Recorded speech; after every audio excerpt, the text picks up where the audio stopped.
Hello, everybody. I'm Nicholas Thompson. I'm the CEO of The Atlantic, and I will be your moderator today.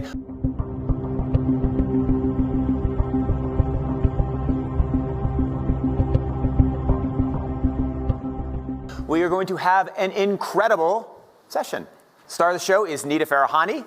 She is a futurist and legal ethicist at Duke, and she's so smart and so interesting. You're going to learn a ton. This is how it's going to work. We're going to watch a short video. She's going to come on stage and talk. And then we're going to do a little Q&A, questions from the audience, and that'll be a wrap, and you'll leave enlightened and excited. So first off, a video. It's going to make you see the future and understand a wonderful future where we can use brainwaves to fight crime, be more productive, and find love. Let's roll. You're in the zone. Even you can't believe how productive you've been. Your memo is finished, your inbox is under control, and you're feeling sharper than you have in a decade. Sensing your joy, your playlist shifts to your favorite song, sending chills up your spine as the music begins to play. You glance at the program running in the background on your computer screen and notice a now familiar sight that appears whenever you're overloaded with pleasure. Your theta brainwave activity decreasing in the temporal regions of your brain. You mentally move the cursor to the left and scroll through your brain data over the past few hours. You can see your stress levels rising as the deadline to finish your memo approached, causing a peak in your beta brainwave activity right before an alert popped up, telling you to take a brain break. But what's that unusual change in your brain activity when you're asleep? It started earlier in the month. You send a text message to your doctor with a mental swipe of your cursor. Could you take a quick look at my brain data? Anything to worry about? Your mind starts to wander to the new colleague on your team, whom you know you shouldn't be daydreaming about, given the policy against intra-office romance. But you can't help fantasizing just a little. But then you start to worry that your boss will notice your amorous feelings when she checks your brain activity and shift your attention back to the present. You breathe a sigh of relief when the email she sends you later that day congratulates you on your brain metrics from the past quarter, which have earned you another performance bonus. You head home jamming to the music, with your work-issued brain-sensing earbuds still in. When you arrive at work the next day, a somber cloud has fallen over the office. Along with emails, text messages, and GPS location data, the government has subpoenaed employees' brainwave data from the past year. They have compelling evidence that one of your coworkers has committed massive wire fraud. Now, they're looking for his co-conspirators. You discover they are looking for synchronized brain activity between your coworker and the people he has been working with. While you know you're innocent of any crime, you've been secretly working with him on a new startup venture. Shaking, you remove your earbuds.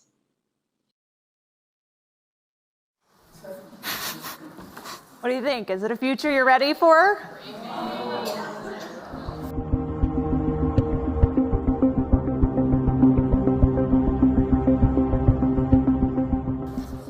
You may be surprised to learn that it's a future that has already arrived. Everything in that video that you just saw is based on technology that is already here today. Artificial intelligence has enabled advances in decoding brain activity in ways that we never before thought possible.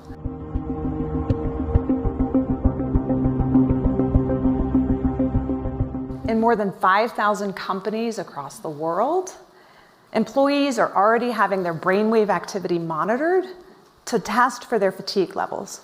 Whether it's the Beijing-Shanghai line, where train conductors are required to wear hats that have sensors that pick up their brain activity, or mining companies throughout the world, employees are already having their brain activity monitored, and it very well may be something that we want to embrace as a society. Okay, you might be shuddering. Right? That was certainly my first reaction when I discovered that we are tracking brainwave activity in the workplace and that we can do it at all. But I believe we need to have a much more nuanced conversation about it, because I think done well, neurotechnology has extraordinary promise. Done poorly, It could become the most oppressive technology we've ever introduced in a wide scale across society.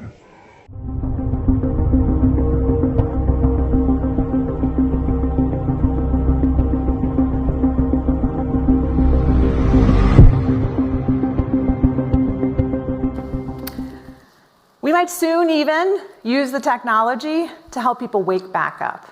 This is a haptic scarf that MIT Media Lab has developed, which uses brainwave technology in a responsive way to give a person a little buzz, literally, when their mind starts to wander, to help them refocus and hone their attention.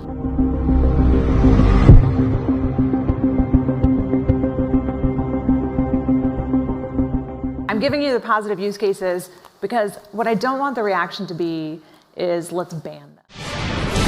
Imagine for a moment if you could tame your post-traumatic stress disorder, even conquer insomnia, or perhaps perform better in sports or at work without taking any medication. It's called brainwave optimization, kind of like recalibrating your car, and more patients swear by it.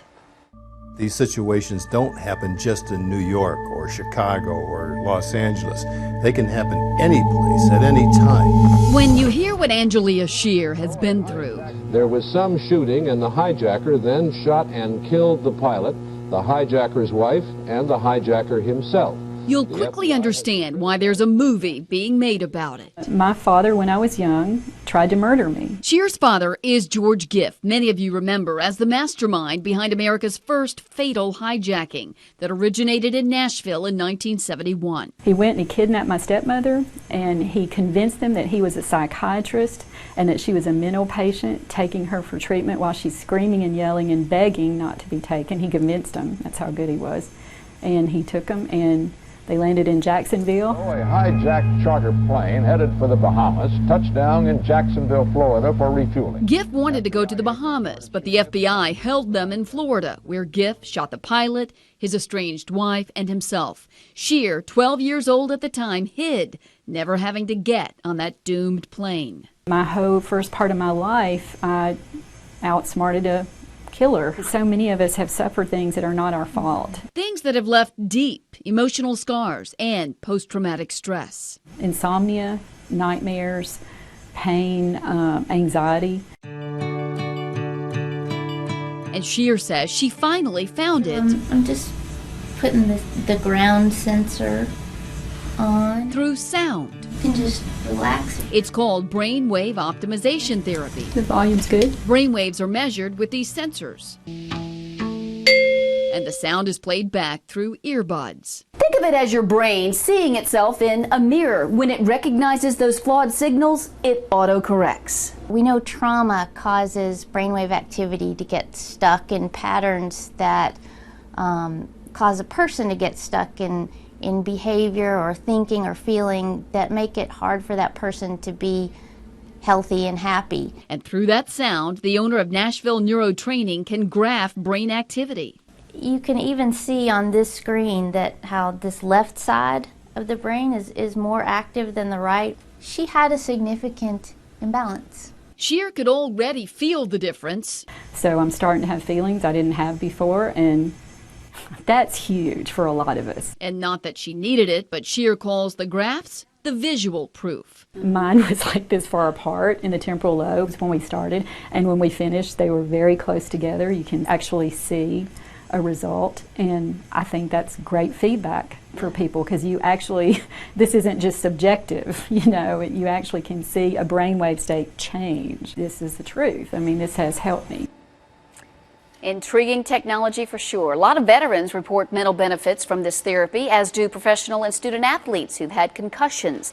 Wake Forest Baptist Medical in North Carolina has conducted several scientific studies showing benefits for insomniacs. They're also doing other scientific studies as we speak. Hundreds of people in the valley say they are hearing voices in their heads. And those voices are being transmitted by microwave or other methods. Well, several viewers asked us to investigate what they call electronic harassment. KMIR 6's Angela Monroe joins us now with what she's discovered. Angela. Electronic harassment, synthetic telepathy, voice-to-skull technology. Chances are you haven't heard of these terms, But after searching the internet, I found dozens of websites dedicated to the phenomenon and several Valley residents who say they're victims. How much more can you invade me than to go into my brain? It sounds like somebody else is reading the book, only it's thoughts. We're not having a group hallucination. This is actually something that's happening. These men all live in the area, didn't know each other before the voices started, and say someone is playing mind games with them. Mostly it's a lot of derogatory comments about whatever you're thinking about. Only time I ever had a whole sentence, he said, "This is not about you," which just frosted me. If it's not about me, what the hell am I going through all this for? Kevin Bond says he used to have a normal life. I was living in the San Diego area, was clerking for a federal judge, and I noticed that I was being followed by a whole bunch of people. According to the websites, what Bond is describing is called gang stalking. He moved to Palm Springs to escape. I started hearing, as you'll hear, hearing voices and what they'll call voice to skull or microwave hearing. Bob Stansfield says his experience was similar and started a decade ago. They were active in following me around here, and I started hearing the voices a little bit after the vehicular stalking. Randall Ringer says the voices started when he was undergoing chemotherapy. The first thing that was said was, "Randall Ringer." And I sat up straight and I went to into the bathroom and I looked in the mirror, looked myself in the eyes, and I said, "Did that really happen?" Bond says he's found more than 300 victims locally and is tracking others across the state through billboards. In Johnson Valley, a Freedom House just opened to help people who believe they are being targeted. To many of you who find yourselves the object of covert harassment, that there is hope and that you are not alone, and that we are striving to find legislation and we're working towards freedom for all. Derek Robinson leads a national group called Freedom from Covert Harassment and Surveillance. He says he knows who's playing mind games. Rogue government officials that are sponsoring this, also corrupt business officials, and private citizens. And he also told us how. Most of it is delivered by microwave, and I believe it's satellite delivered, whether someone is on a remote location using a laptop or next door using the desktop. Bond says neurotransmitter chips that run off body electricity have been inserted into some people. And they assign cell phone numbers to them. The cell phone numbers are then run through a computer, and a computer translates your thoughts. This crime has been available to the military for 60 years. We sat down with local psychiatrist Dr. Alan Drucker to get his professional opinion. There's no scientific evidence and there's no objective evidence to show that what they believe to be happening is factually true. So what does the doctor believe is behind these voices? Information that I found on many of these websites really confirms or is consistent with what I see in delusional disorders. But these men disagree. I've been to a psychiatrist and they gave me anti-schizophrenia medication and it did absolutely nothing whatsoever. However, Dr. Drucker says delusional disorder has no real medical treatment and is believed to start because of disrupted dopamine pathways in the brain. These pathways then start to fire or get triggered in the absence of actual stimulation of a person actually speaking or the radio being on, etc. Dr. Drucker says dopamine can be disrupted for a variety of reasons: a genetic predisposition, illicit drugs, and even chemotherapy. These men have their own theories why they're being harassed. I think that I was targeted because I'm gay. I reported someone for selling what I thought they were selling drugs, and they were. Nationwide, this crime is committed about 60% against white women ages from 30 to 38. But in Palm Springs, it's almost 98% gay men. It does tend to occur more in populations of individuals who are marginalized or in some way stigmatized in society. But these men disagree and say police and the psychiatric community need to take them seriously. When I worked with the government, I heard a lot of people coming in saying, "I'm hearing voices through my tooth." Now I look back and I think, are they like I am now and I just didn't pay attention? For them, the voices are a waking nightmare. And Kevin Bond told me they're working on a book project about electronic harassment and pitching the idea to DreamWorks. The story will continue after this. Off campus, onto campus, welcome to the Australian National University.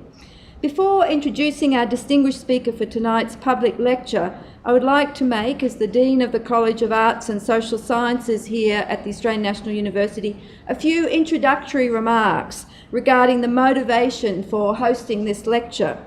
This lecture is actually the culmination of a workshop that's been running this afternoon entitled Imminent Citizenships, Personhood and Identity Politics in the Informatics Age, organised by Dr. Gavin Smith and hosted by the Research School of Social Sciences and the School of Sociology.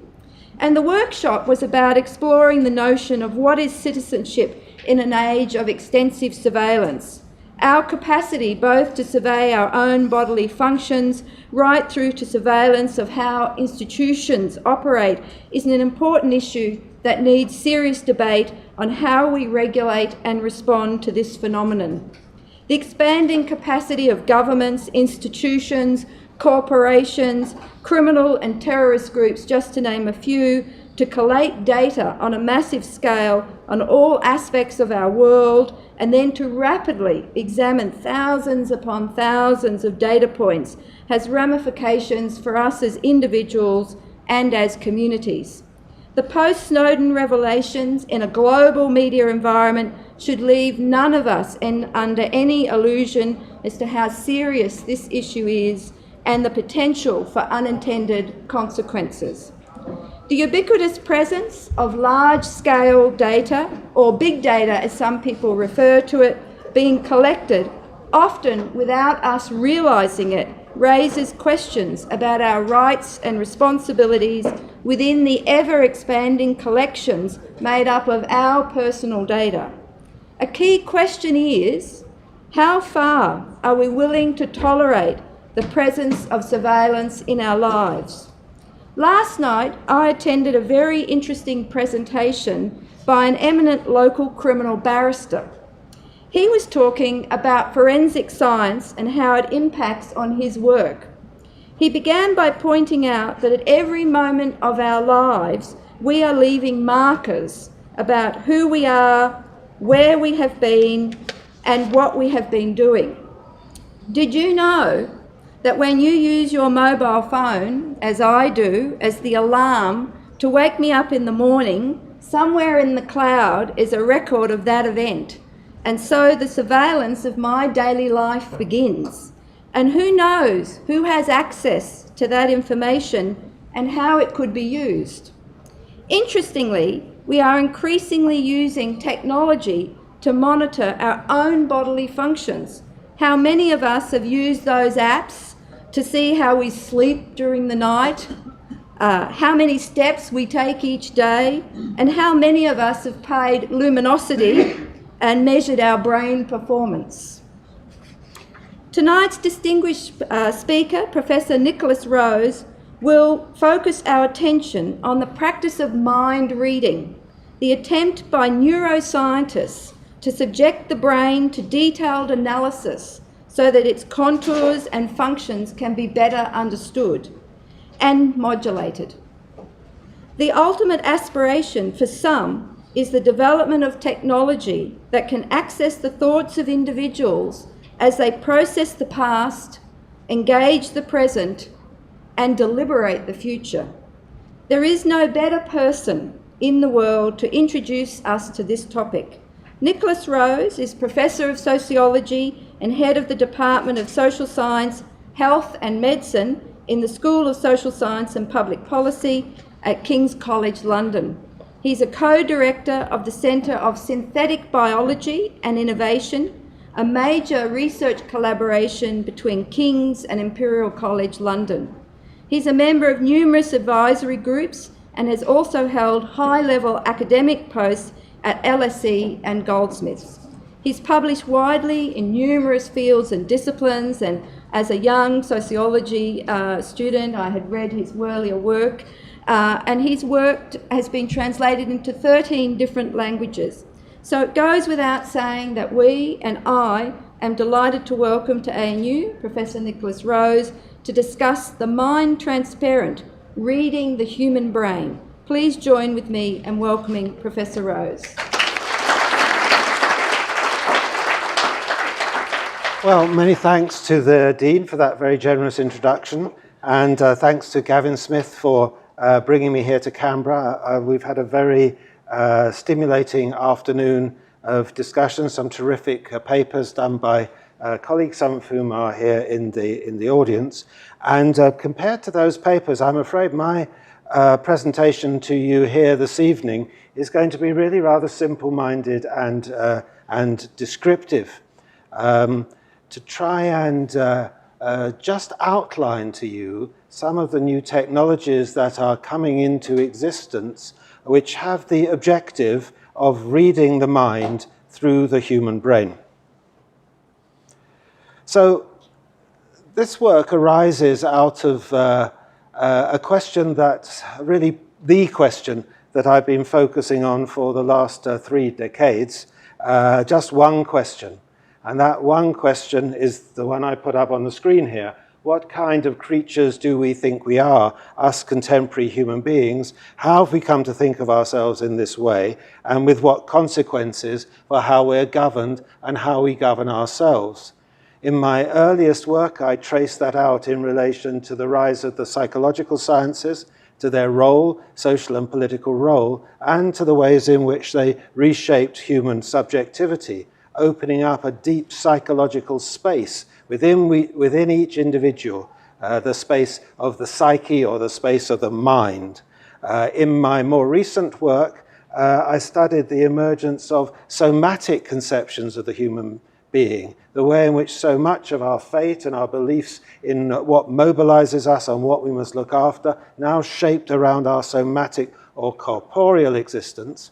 And in my most recent work, with Joël Abi-Reched, published in a book called Neuro, which I published a year or so ago, I've tried to outline the emergence of a belief that identifiable neurobiological processes underlie mental events, functions, and activities. To put it crudely and simply, the belief that mind is what brain does. And what's emerging here, I suggest, and I'm going to try and illustrate that through my talk this evening, is a new materialist ontology of the person. Now, our philosophers, and maybe there are some of our philosophers in the audience, place a great emphasis on the fact that despite the growing knowledge of the human brain and its processes, there remains an explanatory gap. It is impossible to understand the way in which these physical, chemical, electrical, magnetic transformations in the tissues of the brain give rise to thoughts, to beliefs, to intentions. But despite this explanatory gap, and despite the many critiques of neuroreductionism and the criticisms of philosophers that we're falsely attributing to the brain those things that we should only attribute to the person, something is happening. And it's not uninteresting. Not the belief that mind is brain, but as I say, the belief that mind is what brain does. A refusal of that Cartesian distinction between the flesh and the spirit, between the tissues and the thought, and perhaps, just perhaps, there's something that we might learn from that. The brain as a knowable molecular mechanism. Despite the challenges of complexity and emergence, we know a huge amount about each individual neuron, about the structure of its membranes, about its ion channels, etc. But what we're less able to do is to understand how those neurons work, if they're connected up into circuits, etc., etc., etc. But despite those challenges, the premise of contemporary neuroscience is that it must be possible, in principle, to identify neurobiological traces of all mental events. Now, the word neuroscience, although it slips easily off our tongue these days, was only invented in 1962. So there's about a half a century of neuroscience.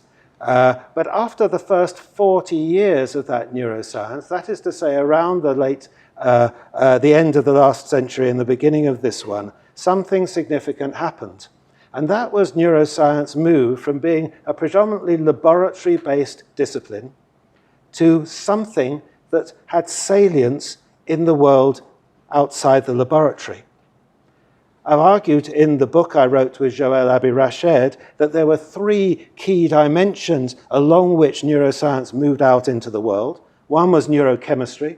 You're all familiar with the psychiatric drugs that so many of us take, even though we really don't understand how they work, why they work, or if they work, but that's a different question. The second is plasticity, the growing belief that our brains are plastic and open to environmental stimulation. I'm not going to talk about that today. And the third is visuality. And this is what I'm going to focus on today, the mind transparent. And of course, I'm doing this in the context of surveillance. And in fact, I should acknowledge that this paper began its life in a request from Gavin to write a small afterword to a collection that he was developing on surveillance and the body. Why not write something on surveillance and the mind? So he is entirely to blame for what you're about to receive. So here's the question. Do you know what I'm thinking? Do I know what you're thinking? Do they know what we are thinking? If you were reading Nature a couple of years ago, you might have come across this little item, terrorist pre-crime detector field tested in the United States. Screening system aims to pinpoint passengers with malicious intentions. And this was reporting on a field study, a field trial of a kind of a technology developed by the US Department of Homeland Security called FAST, which is a program which was designed to be installed in airports and stations and so on to seek to detect those who had malicious intentions or malintent, as it's often called. And here on the screen, I just take some shots from the Department of Homeland Security own description of this past technology, future attribute screening technology. And while you can probably get the idea from this little cartoon here, here's the potentially problematic individual wandering through the airport scanner, and there's someone sitting at the table behind them monitoring their attributes. And as this person walks through this little shielded system here, the FAST system identifies whether or not they have malicious intent. In fact, as we'll see in a moment, this attempt to read intention into the mind of that individual is not based on these modern mind-reading techniques. And I'll come back to that in a moment. But you can see the intent behind the intent to identify those who have malicious intent. It's face reading, etc., etc., etc. If you were reading The Guardian in 2007, you'll have come across this little item here in the Guardian Science on neuroscience, the brain scan that can read people's intentions, call for ethical debate over the possible use of new technology in interrogation. A team of world-leading neuroscientists has developed a powerful technique that enables them to look deep inside a person's brain and read their intentions before they act. The research breaks controversial new ground in scientists' ability to probe people's minds, eavesdrops on their thoughts, and raises serious ethical issues over how brain-reading technology may be used in the future. And John Dylan Haynes, the neuroscientist who developed this technology, says, quote, using the scanner, we could look around the brain for this information and read out something that from the outside, there's no way you could possibly tell is in there. It's like shining a torch around, looking for writing on the wall. The neuroscientist turned ethicist Barbara Sahakian at the University of Cambridge said, and this is a repeated refrain, do we want to become a minority report society where we're preventing crimes that might not happen? For some of these techniques, it's just a matter of time. And more recently, just this year, you might have read in the very same Guardian, Neuroscience, I Built a Brain Decoder, reporting on the work of a neuroscientist called Jack Gallant, who can find out what you're looking at by decoding your thoughts. Now, of course, humans have always had their methods for reading the minds of others. We read eyes, we read faces, we read gestures, we read comportment. It's taken for granted in everyday life. It's dramatized in novels and movies, and it's now theorized in social neuroscience. This notion of everyday, ordinary mind reading, the capacity to attribute to you intentions and beliefs on the basis of my observation of you, is kind of what's necessary for human sociality. And actually, these techniques have also been turned technical in an interesting way, but I'm not going to talk about those today. What I want to focus on is these new technologies that claim to read thoughts and intentions in the brain itself, and the hopes that these can be deployed in a whole range of ecological niches. And most crucially, and these are the two that I'm going to focus on today, in clinical sites where individuals cannot express their thoughts and intentions in the, quote, normal way, and in practices of prediction, preclusion, preemption, and prevention, all those P's with which we're surrounded these days. Now, as I've said, philosophers confronted by these new technologies agonize over the relations of mind and brain, the attribution to the brain of those things which properly belong to the mind, or an embodied person, or a distributed assemblage of person. Many of the researchers object to the epithet of mind reading, which is applied to their work, but nonetheless they benefit from it, as we've seen by the popular representations. But most are untroubled by these concerns. They are premised, their work is premised on the belief that mind is what brain does. There must be identifiable material traces in the brain of mental events and dispositions, and that these might be, in principle, identified by new technologies of visualization. And the question then is about how we should respond.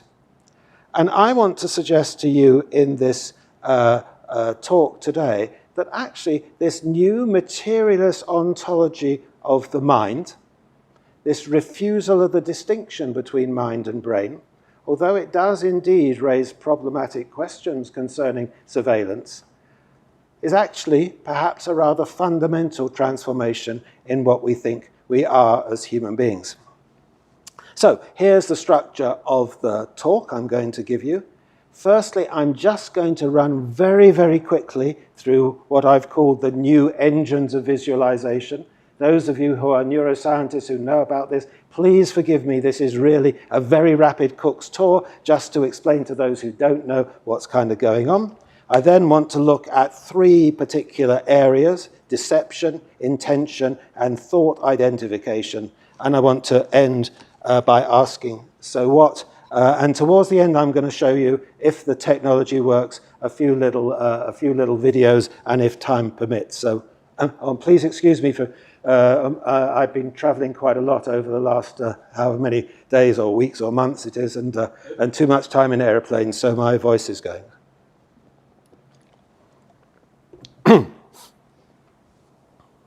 To see the mind in the living brain. How do we see the mind in the living brain? We know about the invention of X-rays.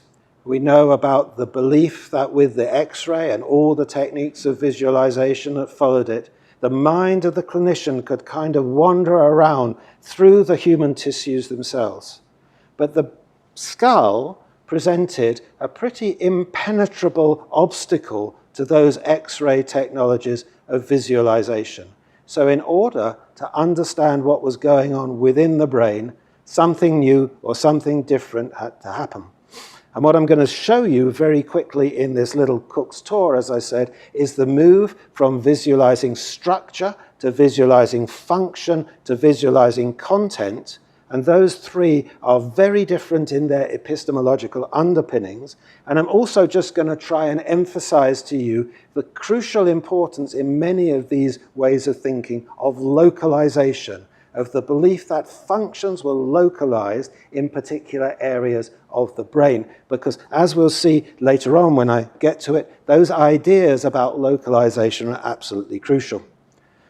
All right, well, most of you, I think, will have heard of phrenology and the attempt to read human dispositions by feeling the bumps on the head associated with gall and associated with Spurzheim, the attempt to induce the interior from feeling around the exterior. And phrenology has become a bit of a figure of fun. But I think there are just two things that are probably worth pointing out about these images that are obviously familiar to most of us, about where the different faculties like amativeness, attentiveness, concentration, combativeness are located in the skull and how they located in the brain and how they can be identified on the outside. The first is the thesis of localization, the belief that there were locations within the brain that were responsible for particular functions. And secondly, and this probably gets rather short shrift in our ways of thinking about phrenology, the incredible risk that people like Gall took in proposing this argument. Gall was a materialist, he was an atheist, he was drummed out of his job, he was drummed out of his country, he was forced into exile because he argued the brain was where thought was, the brain was where the person was, the brain, not the soul, was what had to be examined. This thesis, whoops, that's not working, this thesis of localization was intensified, especially amongst German and French neurologists in the 19th century. These names, Wernicke, Broca, Flechsig, will be familiar to any student who studied basic biology, and certainly everyone who studied neuroscience, who argued through looking at lesions in particular areas of the brain, who argued that there were localizations of particular functions, as now memorized in Wernicke's area, in Broca's area, in Flechsig's area, these areas where if they're damaged by insult or injury or stroke, certain things fail to happen. Unable to speak, unable to understand speech, unable to form new thoughts, etc., etc., etc. Of course, the problem for Broca and Flechsig and Wernicke was simply this, that the only time they had access to the human brain was after the individual was dead, when they could take the brain out and they could look at what was going on in the brain, look at it in a rather gross kind of way, and they could try and correlate the lesion with the function that appeared to be disturbed. And the other problem that Broca and his colleagues had is that most of the brains they had available to them were the brains of people who died in lunatic asylums or who died as paupers or who died through execution. Hence, Broca was one of the key people who founded the delightfully named Society for Mutual Autopsy in France in the late 19th century, when beautifully studied by Jennifer Michael Hecht in this book called The End of the Soul. Intellectuals in Paris joined together and agreed one with another that when any of them died, they would give their brain for dissection by the others. Because, of course, if you only had the brains of criminals and lunatics and paupers to look at, you would not understand the way in which the refined nature of the human brain was manifested in its structure. There's many, many things that one can say about this. This led to a whole lot of arguments about brain measurement, the size of brains of people with different races, the bigger size of brains of women than men, the fact that many criminals seem to have very big brains, and was that because they've been executed and something happened to their brain when they were executed? The argument that the shape of the brain, the wrinkles and curves on the outside of the brain were somehow indicated to the refinement of the intellect, that the more refined these shapes on the brain, whose names I've completely forgotten now, excuse me, I'm going a bit gaga, the more refined the intellect, again, that proved to be unhelpful. But the key thing, I think, that one wants to think that maybe goes beyond our amusement here is that Broca was an atheist and a materialist. That's why this book by Jennifer Michael Hecht is called The End of the Soul. The radical thesis that they put forward was that there was no soul, There was just brain. For that, they were vilified, and for that, their work was very highly criticized. Again, they could only look at the brains of those who had died. So what happened to try and make the brains of those who are still alive available to thought? The first attempts were those like Walter Dandy, a neurosurgeon, who in a very painful procedure introduced air into the spinal cord, which went up into the brain, which enabled the visualization of the ventricles of the brain on X-ray. Some of you may have heard of Igas Monitz, who, although he came to fame because of his work on frontal lobotomies, actually got his Nobel Prize for this work on cerebral angiography, which involved putting dye into the blood vessels in the brain, which again enabled them to be visualized, which enabled one to identify where anomalies and tumors and so on and so forth were. Another very painful procedure. Yes, as I said, you'll probably have heard of Igas Monitz from his work on the frontal lobotomy. Again, the beginnings of a belief, or the development of a belief, that it was the brain itself that was at stake. Here, the brain itself that was at stake in psychiatric disorder. Some of you may have heard of the name of Wilder Penfield, who mapped out these wonderful pictures of the sensory areas on the cortex, which he did when he was opening the skull of people who had intractable epilepsy in order to ablate the areas that he thought were going to be the foci of that epilepsy. So again, the only way you could get into the skull was in these very exceptional cases.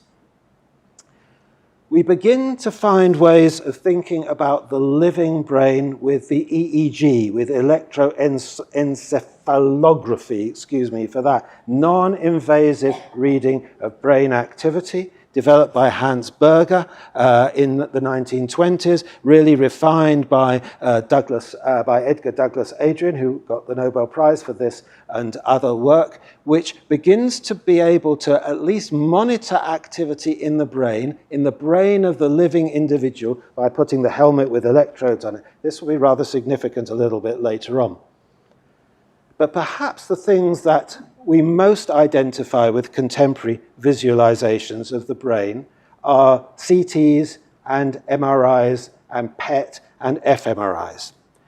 CT, structural imaging of the brain, by using computerized tomography to image repetitive slices of the brain and then put those slices together into a 3D image of the brain, developed in the work of Alan Cormack and Jeffrey Newbold Hounsfield in the 1970s, and rapidly became an incredibly subtle and sophisticated way of imaging structure in the brain. But perhaps for us, the most significant change was the move from imaging structure to the move from imaging function. It's one thing to image the tissue of the brain, which is, although difficult, is a bit like imaging the tissue of the body. But suppose you're trying to image the activity of the brain. It might seem as if you're looking at the same kind of pictures, but actually you're looking at something very different. You're looking at proxy measures of activity in the brain. In this case, positron emission tomography, the first version, you're looking at areas in the brain that take up a radioactive ligand, a radioactive material, and the belief is that where brain activity is occurring, more of this material will be taken up into the brain. You image thought, you image brain activity by looking at the take-up into the brain of this proxy, this substitute that stands in for brain activity. Because PET scanning is rather difficult, because it involves creating radioactive ligands, and you've got to have a cyclotron and all sorts of rather complicated and expensive things in order to do that, very short-lived. The technology that's become most popular now, and probably the one that all of us have seen, because there are hundreds of thousands of papers published in using this technology, is fMRI, functional magnetic resonance imaging. Again, it images a proxy. It images blood oxygenation and deoxygenation in the brain. and which has different magnetic properties, oxygenated blood and non-oxygenated blood. You can capture those magnetic properties. You measure the so-called bold response, the blood oxygenation level response in the brain, and you take that to be a proxy of activity. This has become a very potent technique, as we'll see in a moment, for trying to understand what's going on in the living brain. And then, perhaps most recently, these uses of functional near-infrared spectroscopy, which again look at the take-up of blood in the brain, in this case, blood in the brain in the area very, very close to the skull, puts a light in here, measures the light coming out, can see whether or not oxygenated blood is being taken up in this brain, this area of the brain. Now, the advantage of this over this, you can see in this. This requires the individual to be chucked into a big scanner with a huge magnet, and it's very, very uncomfortable. This can be done in pretty much normal circumstances. Individuals can wear these helmets, and look, here they are carrying out a relatively normal task, and their brain activities are being monitored. Right, now we're getting to the point of this, because this particular paper on functional near-infrared spectroscopy by Scott Bunce and his colleagues, again argues for the crucial importance of NIRS, as it's called, makes this a viable option for the study of cognition and emotional related changes in both adults and children in either stationary or ambulant conditions. But just look at the acknowledgement. This work has been sponsored in part by funds from the Defense Advanced Research Project Agency, DARPA, the Augmented Cognition Program of the Office of Naval Research, ONR and Homeland Security under agreements, etc., etc., etc. To which we shall return. Okay, now there are a host of scientific and technical questions in all these technologies, not least because they all work on this basic thesis of localization. They attempt to find the loci, the places in the brain where something is happening. They're very crude because their resolution is very low. Hundreds of thousands of nerve cells and synapses are involved in every pixel or voxel of those images you see. They use proxy measures of activity like uptake of blood or uptake of a radioactive material, and in most cases they're done in highly artificial situations. But perhaps over and above all those things, there is this basic premise that mind is visible in the tissues of the brain. We've moved from these gross studies of the brain, like those in phrenology, to looking at the molecules themselves. And we've moved from structure to function, and pretty soon, as we'll see, to contents. And what we're seeing taking shape here, as I'm arguing, is a new ontology, despite the criticisms of many philosophers and others, the belief that the technology, the visualization itself demonstrates beyond question that mind is what brain does, or rather, at the very least, that they're objective material correlates to everything that goes on in that mental space. Okay, I'm going to now move on to some of the uses of this. I see, by the way, that there are some people standing uncomfortably over there, and there are a few chairs over here. So if any of you feel like I'll just take a drink of water, and you can maybe find yourself somewhere a little bit more comfortable for the next half hour or so. Of course, if you want to keep out of the gaze of the surveillance and the camera, that you're absolutely free to do so. Now, if you know about these technologies at all, and I guess many of you will, you'll probably have come mostly into contact with them in the area of deception or lie detection. Now, we're familiar, I think, with the use of non-brain reading modes of lie detection, of the polygraph. The polygraph, which, by the way, is not admissible in most courtroom situations, but is still used quite widely, detects whether or not someone is lying or telling the truth or claims to do so by measuring the galvanic skin response, by measuring the the conductivity of the skin, then it looks at perspiration and things like that, which increase or decrease the conductivity of the skin. And there are various other technologies which we'll see in a moment which seem to do something the same. What's happening as a result of the deployment of these technologies that appear to render mind visible in the brain has been the emergence, largely by private entrepreneurial individuals standing rather outside the mainstream of neuroscience, the emergence of a number of claims that it is possible to use these technologies for lie detection. So here's the first one, which is the most well-known and the most parodied, no-lie MRI. No-lie MRI, a new truth verification technology.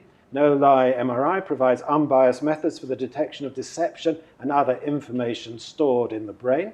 As you might guess, the clue is in the title. It uses fMRI, it uses functional magnetic resonance imaging to image areas of the brain that are active when an individual is asked to carry out a certain task, or given a question, have you seen this, did you do that, have you seen this before, etc., etc.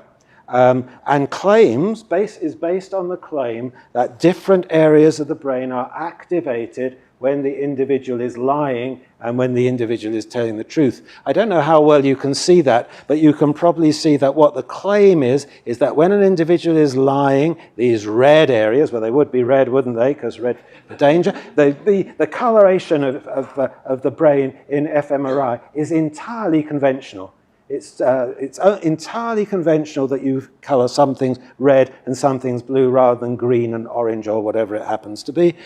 So you can change all the images as you like, and you can, quote, dial up a defect by changing the color scheme, but that's by the by for the moment. And the blue areas light when the individual is telling the truth. Here is no-lie MRI, which bypasses conscious cognitive processing and measures the activity of the central nervous system rather than the peripheral nervous system, which is what the polygraph does. It goes straight to the brain. The brain, it is claimed, cannot lie. This is the other technology which is used in deception. This is the so-called P300 technology. This is a technology which you can possibly see. I don't know how well you can see that image there, but this lady here is wearing an EEG-type helmet, a helmet that picks up her brainwaves, and it is argued that when an individual recognizes something, this P300, a very specific brainwave, is activated at the moment of recognition. Have you seen this terrorist training camp before? Do you recognize this bomb-making manual? Have you seen this weapon before? Have you seen this crime scene before? If you've shown the picture and you have seen it before, or given the word and you've seen it before, the P300 wave is activated. So this is work done by Larry Farwell, who has a very ebullient website. Let's just call it that, an ebullient website. It's got a lot of information about Dr. Farwell and his history and his abilities. It claims that this technology has been accepted in the United States court system, although I don't actually think that claim is entirely true. It's provided highly accurate results in over 200 tests, including tests on FBI agents and tests sponsored by the CIA and the US Navy. And Farwell suggests that its uses include identifying terrorists, a memory of a training camp, reaction to a code word, bomb-making procedures, and so on. So it's not surprising that, as Melissa Littlefield has shown in her historical work on brain-based deception technologies, deception identification technologies, that much of this early work has been sponsored by the US security agencies, by the CIA, by Homeland Security, and that radically increased after 9/11. But as I said, these lie detection technologies, a bit like the polygraph, have not proved acceptable in the court system. Why? Because What is a lie? Is a deliberate falsehood a lie? Is an accidental falsehood a lie? Is a white lie a lie? Is a mistake a lie? All these fundamental questions about what it is to tell the truth are not actually evaded by these technologies that go straight to the brain. Actually, these technologies have had some impact in the courts in Europe, where they've been promulgated very actively by some neuroscientists seeking to make a name for themselves. And in some cases, the judges and the juries seem to have accepted them. There's a famous case in India, whose name is just suddenly flown out of my head, for which forgive me, where the claim was that someone, Aditi Sharma, forgive me for having a lapse. If only I could read my brain, that would be great. Aditi Sharma was convicted on the basis that she had guilty knowledge of the site where the crime, a particular murder, had taken place. There was much publicity when she was convicted using a deception technology, something like the P300 wave. There was much less publicity when she was released from jail on bail on the grounds that her conviction was probably insecure. And in most jurisdictions, the courts and the legal systems have been very wary of these devices, which are only tried and tested in highly artificial laboratory environments where individuals are instructed to lie or tell the truth. It's because you're instructed to lie or tell the truth that they can work out these correlations. And in most real-life situations, especially when you've got an Al-Qaeda agent or a hardened criminal or whatever it happens to be, those are the people who are most likely to be able to employ the techniques in order to disable these detection technologies. It's not to say that they're not going to be used anywhere, because the courtroom, especially the British and the American courtroom system, and I think the Australian system, where there's a conflict between the defense and the prosecution, and where different expert witnesses are brought into play to criticize one another, and where the judges rule over this adversarial system, courts have proved rather good at defending themselves against and interrogating the viability of these technologies. But like the polygraph, it's outside the courtroom. It's in the investigative procedures themselves, or maybe it's employment procedures, or maybe it's in industry, or maybe it's in the military. Those are the places where these technologies are likely to find their handholds, and that's what we see with the polygraph. How about intentions? Well, I showed you at the beginning this fast technology, and I said, well, actually, this was not a brain-reading technology, because fast technology is based, if it works at all, on reading these physiological signs, on reading cardiovascular, respiration, eye movement, body movement, on reading faces, and on inducing from those external signs, what's going on in the interior. So despite all the arguments about it, it's not really doing the job that brain reading claims to be doing. So let's return for a moment to this claim by John Dillon Haynes and colleagues that I showed you right at the beginning. The brain scan that can read people's intentions, a minority report society. It's like shining a torch inside the skull and seeing what's there. There's something interesting about the way in which these claims are reported, a kind of fascination and a dread that we could actually read mind in the brain.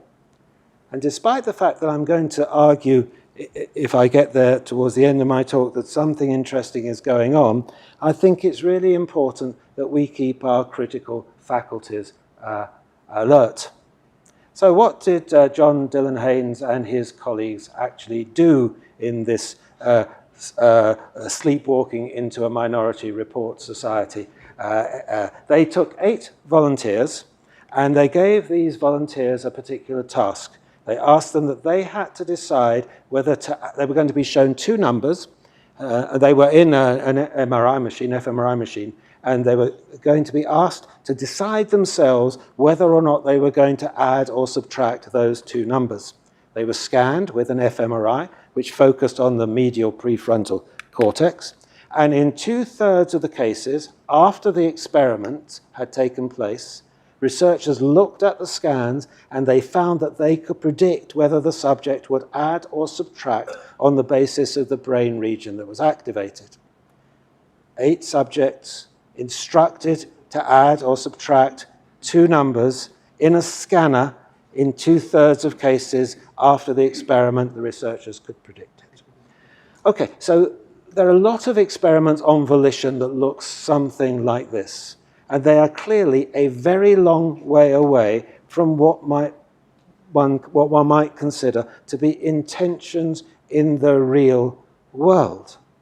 And I think when you read those headlines in the paper, you need absolutely to keep your critical faculties about you. But nonetheless, something interesting is happening here. The idea that intentions have legible traces in the brain. All right, this is a silly little experiment. It's a very simple experiment. It's using a technology which, as I said, has many problems with it, using a very crude proxy for brain activity. But nonetheless, a thought leaves a visible trace in the brain.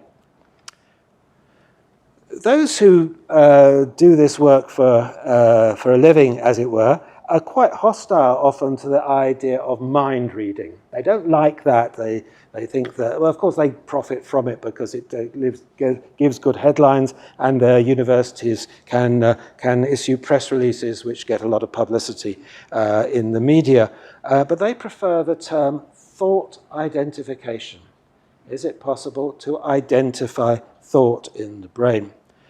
If you looked at the National Geographical magazine about 6 months ago, I actually saw this in my dentist's surgery. It's an introduction to a new science of the brain.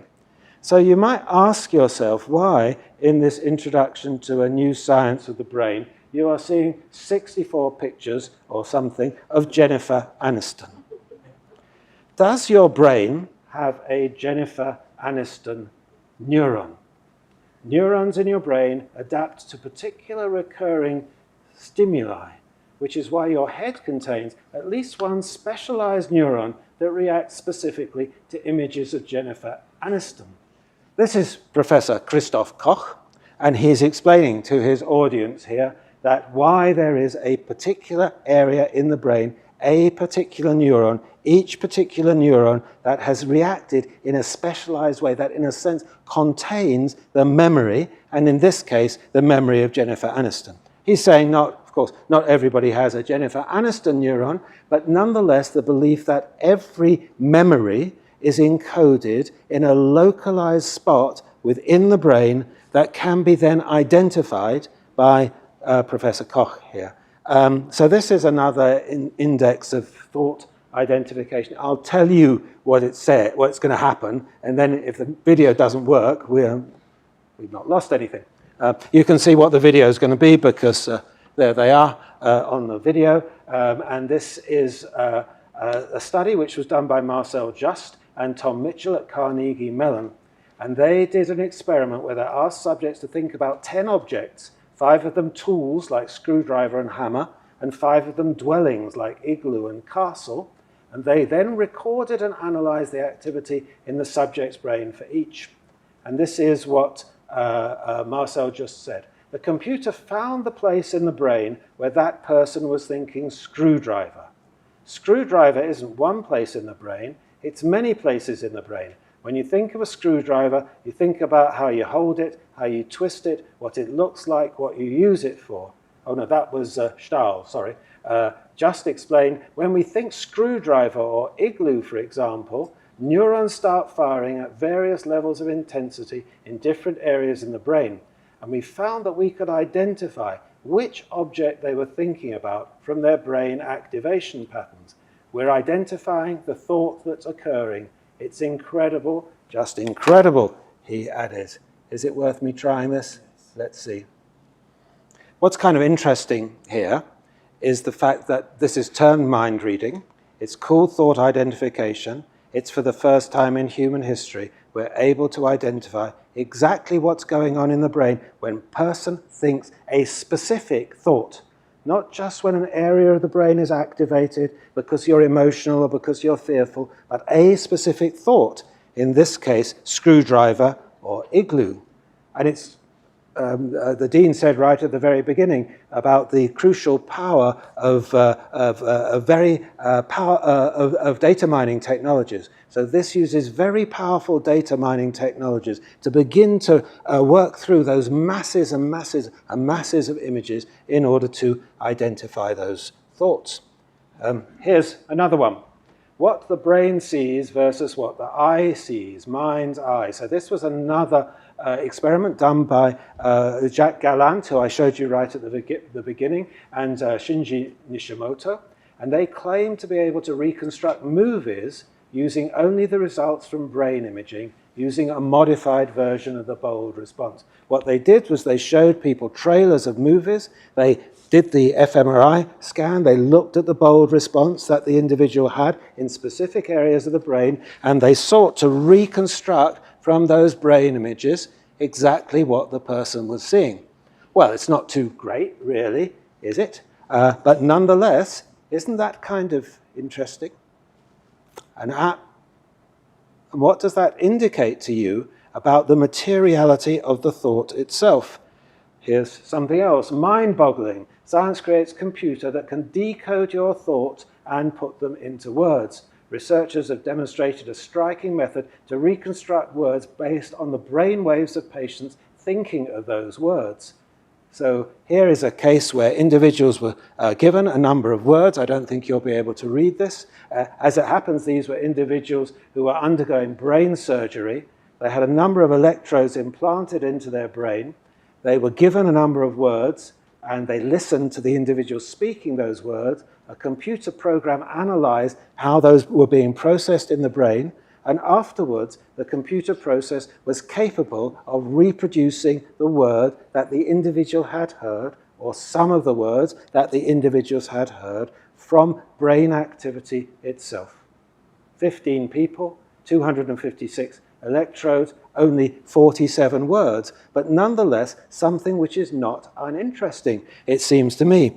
And of course here, although we've been talking a lot about the security implications, here this first application of this technology is not for the security implications, it's for understanding what might be going on in the brains of individuals who are in persistent vegetative states. That is to say, individuals who clinicians cannot identify as having consciousness. And in this work, much publicized by Adrian Owen and his group, it became possible to identify consciousness in a small number of patients who were in those persistent vegetative states. As you can see, they used brain imaging technologies here in order to read the brain. What did they do? They said to these patients, right, if the answer to the question I'm going to ask you is yes, think of yourself as walking through your house. If the answer to the question I'm going to give you is no, think of yourself as playing a game of tennis. These activate very different areas of the brain, the spatial and the whatever people do when they play tennis, tennis imagery, kind of indicated there. And then they would ask, in particular, this particular patient, Scott, are you in pain? If you're in pain, activate one area. If you're not in pain, activate another area. And lo and behold, they were able for the first time to communicate with this patient in persistent vegetative state. Okay. Again, the activity of the brain itself seems to be sufficient to answer a question. Thought seems to be inscribed in the tissues of the brain itself. Caused major ethical issues, actually, for the patients' families who suddenly now believe that their loved one on a life support machine has consciousness. It exacerbates the ethical choices that they have to make. For the clinicians who can no longer rely on the normal technologies that they have in order to see whether there's consciousness. and for all those around who have to decide whether patients in a persistent vegetative state are to be kept on life support machines. It's not easy. It requires this very complicated technology, and it's not possible for all patients to be able to do it. But nonetheless, it's kind of interesting. Now, those examples that I've shown you, demonstrate, I think, very clearly the dual use capacities of these technologies. On the one hand, in clinical situations, in situations of patients with persistent vegetative state, or in situations where patients have spinal cord injuries and they're unable to move their limbs, harnessing the intentions and thoughts in the brain itself seems to have, although not unproblematic, very significant very significant clinical advances. And yet, on the other hand, if we go back to the other uses of these, we can see that they have major security interests. So let's just go back to DARPA. And you can see here, I think just from the quotes that I put on the screen, the investment that DARPA, that's the Defense and Allied Research Projects Agency of the United States, which of course invests in a load of pretty crazy things, anything that's possible it will invest in, but it's certainly absolutely and crucially interested in these projects of using the mind to control artifacts, to control prostheses, and in fact the other way around, in perhaps reading brain signals in real time to control robotic devices, to control drones, and to control all sorts of other kinds of things. Now, I just want to pause for this just before I get to my conclusion on this little bit of this slide down here. Amongst the many things that I do in my current strange role, where I've moved from being Michel Foucault nihilist to an advisor on social and ethical issues in so many areas of emerging biotechnologies, I'm a member of the Social and Ethical Division of the Human Brain Project. The Human Brain Project, funded by 1.3 billion euros from the European Commission, aims to produce a simulation of the human brain, neuron by neuron, in a neuromorphic computer. The Human Brain Project has set its face very firmly against military funding and argues that it doesn't want any of its work to be used for military implications. Shortly after the Human Brain Project was launched, President Obama started to fund his BRAIN initiative. His BRAIN initiative is funded 40% by the Defense and Allied Research Project Association. This project of brain reading, mind control, whatever you like to call it, is part of that BRAIN initiative. DARPA is collaborating with the National Institutes of Health, the National Science Foundation, and soliciting proposals from various research teams to be able to do this work. So there are just some of the images that you'll get from DARPA. This is a brain reading technology on a particular cockroach. This one here is attempts to identify and strengthen brain resistance to sleep deprivation. This one here is using monkey implants to move a joystick just by thinking. So these are some of the projects that are currently being funded by DARPA. So what? To just conclude, is this mind reading? Well, many object to the term, but these are indeed technologies for identifying, accessing, and using mental events, specific thoughts, specific mental objects, specific intentions. Clearly, these developments are in their infancy, but something is happening. They are not innocent.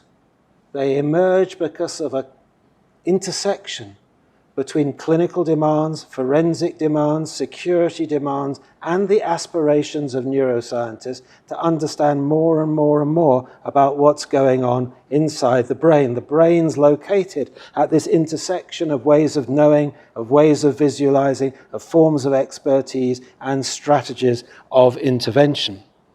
Certainly these technologies are dual-use technologies. And that raises an ethical conundrum for us, because the more, for instance, that we develop these technologies for looking into the minds of patients in persistent vegetative states, the more they will be able to be used in military and security contexts. Nonetheless, I think that something, as I said right at the beginning, which is not unimportant is happening here. These technologies are both premised on and they claim to demonstrate a certain materialism, beyond dualism, that mind is what brain does. A new way of thinking about what goes on inside the person. Beyond the objection of the philosophers, it seems that the technology itself is shaping the way in which we're coming to understand human beings. Of course, these are highly individualistic technologies. The brain alone, not the brain in the body, not the brain in relation to others' brains, not brains in the world. These thoughts, these intentions, these beliefs, these lies seem to exist in the isolated brain in a vat. And maybe that's one area where we'll want to direct a certain cynicism, skepticism, and criticism towards the claims that are being made. Nonetheless, since I've gone on far too long already, I'll just close by saying something is happening here. We can chart how it's come into existence, and indeed a lot of my work up until now has been doing that historical, that genealogical charting, looking at the rules of the game which have brought these things into existence. But also I think it's important to be focused on the stakes here. Can brains think? Can brains know?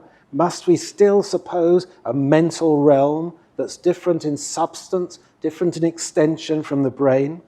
Or perhaps is there something which we need to affirm in this new materialism, a new ethics, a new way of thinking about brains and persons? And if we do think about brains and persons in this new materialistic way, what would be the implications? I think we're just at the beginning of something which is quite interesting, and so perhaps the more we can try and understand it, the more we have a possibility of shaping the way in which it develops. With apologies for going on for so long, but I blame the movies. Thank you very much for your attention.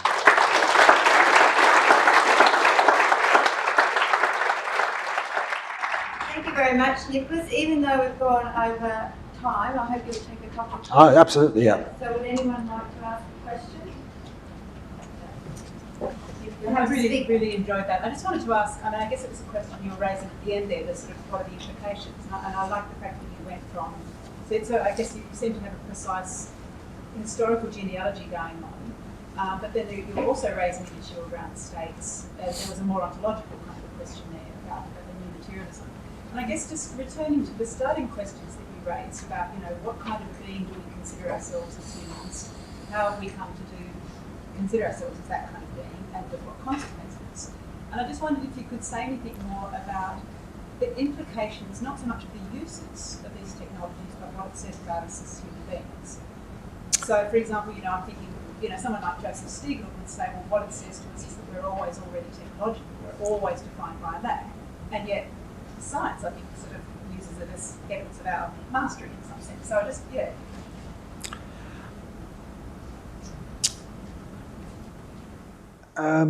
those of you who know my work know that I was quite influenced by the writings of Michel Foucault. And he was sensible enough to focus his attention on things that had happened 150 years ago, when it was kind of a bit clearer what was going to turn out. As I said in our workshop today, we're right in the middle of something, or rather we don't even know if we're right in the middle of something. We're right at the beginning of something. Right at the beginning of something. When I started doing this work on the neurosciences, my view was that neuroscience was already displacing psychological understandings of human beings. And in fact, you find that's not the case. What's happening is that neuroscience is beginning to provide an account, or what is argued to be an adequate account, of the neurobiological underpinnings of those things that we think of as psychological. those neurobiological underpinnings seem to have in a way to respond to that criticism of the sciences that they lack objectivity because of the supposed objectivity of the forms of visualization. Although if we had much longer, we could talk about the way in which that objectivity is highly artfully produced. So I think something is happening here. It's certainly not that we are seen as puppets of our brains. It's certainly not that we are fated by our brains, fated to a certain destiny by our brains. As I said right at the very beginning when I was talking about these three pathways, another crucial thing that is happening in neuroscience is the recognition that the brain is perhaps the most modifiable organ of the whole body, that the brain develops from the moment of conception. Even if not before that, you are what your mother ate and all that kind of thing, in a kind of constant transaction with its milieu, with its internal milieu, with the body, with the guts, with the muscles, with the sensorium, and with the world outside, and with other brains and cultural artifacts and so on. So, contrary to those who argue that neuroreductionism was going to lead to a complete kind of elimination of those kinds of hopeful ideas, actually these ideas about the brain in the world and the brain as modified in the world are beginning to reshape not only what we think about our biology, but also what we think about ourselves. So I wish I had a better answer to your question. At the end of about 6 years' work, Joël Abi-Rached and I at least could pose the question, but I don't think we were able to answer it. So maybe come back in 150 years and I'll be able to answer it. Excuse me. I'd like to maybe pick up a bit on that question and say, I have seen a glimpse of the future that relates to this. And I want to take you back to your governing soul. And what I do professionally is around the area of emotional competencies. And so what I've seen that came out of what you're writing in Governing the Soul was this change that's starting to occur in workplaces where the idea that emotional competency is now so critical that, and because it has such a, you can now put a dollar amount attached to it in organisations. So you start to see a future that where people who have some degree of emotional competency are able to get good jobs. And then you start to say, well, how do I get good emotional competency? And you start to see the rise of the coaching industry. And one of the aspects of coaching industry, of the coaching industry, is the neuroplasticity. Yeah. So, I mean, neuroplasticity has become a way of reframing a whole series of other interventions. Actually, they just, in a sense, it's just a translation of the hopes that of psychological transformation into neurobiological transformation. And if you look on the internet, you don't have to look very far. You see all these harness neuroplasticity for personal growth, harness neuroplasticity for increasing your intellect. Parents should work on their children to use the capacities of their plastic brain, etc., etc., etc. What's happening here, to quote the title of a book whose author I can't currently remember, is a kind of move from soul to brain. But not a fatalistic move, the belief that all those things you could do in the soul, you can now do on the brain. I've been interested, I had a research student who did work on emotional abuse, which has become, certainly in the UK, one of the leading reasons why children are taken away from their parents, not physical or sexual abuse, but emotional abuse. Then the argument arises, emotional abuse can be demonstrated by brain scans. You can actually see in the brain of the child the physical marks of emotional abuse. Also, you see a big argument in the UK at the moment about the consequences of early childhood deprivation on the brain, showing apparently objectively, here is the brain of a child who's been stimulated adequately by its parent, here is the brain of a child who hasn't. So something is happening here.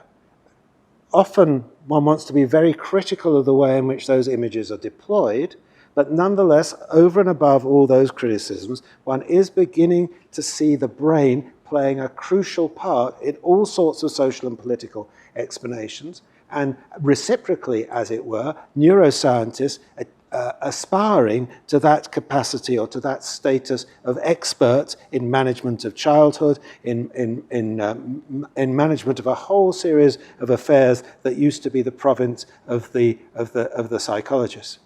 This is kind of remarkable, as I say. Neuroscience got its name in 1962. For the first 40 years, it was a matter of the laboratory. So something happened really rather quickly around the turn of the millennium, in which neuroscience suddenly moved out into the world, in those areas that you're talking about and a whole lot of others. Compared to earlier forms of brain imaging, which often compared different types of people, I was struck by how the technologies that you showed us were quite universalizing. They talk about the human brain, and they seem to suggest that we're all sort of alike in some sense. So I wonder whether you think, given that more traditional forms of categories of types of people, like gender and race and so forth, whether they're becoming less salient, and especially in the sort of surveillance field? A short answer to that question is no. But to really answer that question, you need to back up a bit and say quite a lot about how these images are produced. And that would take too long, but I'll just say it as quickly as I can. Okay, so when you see these images of a brain scan or whatever, the implication is that you are seeing the pattern of activity in the actual structure of the brain of the person who is being scanned. That, unfortunately, is almost always a mistake.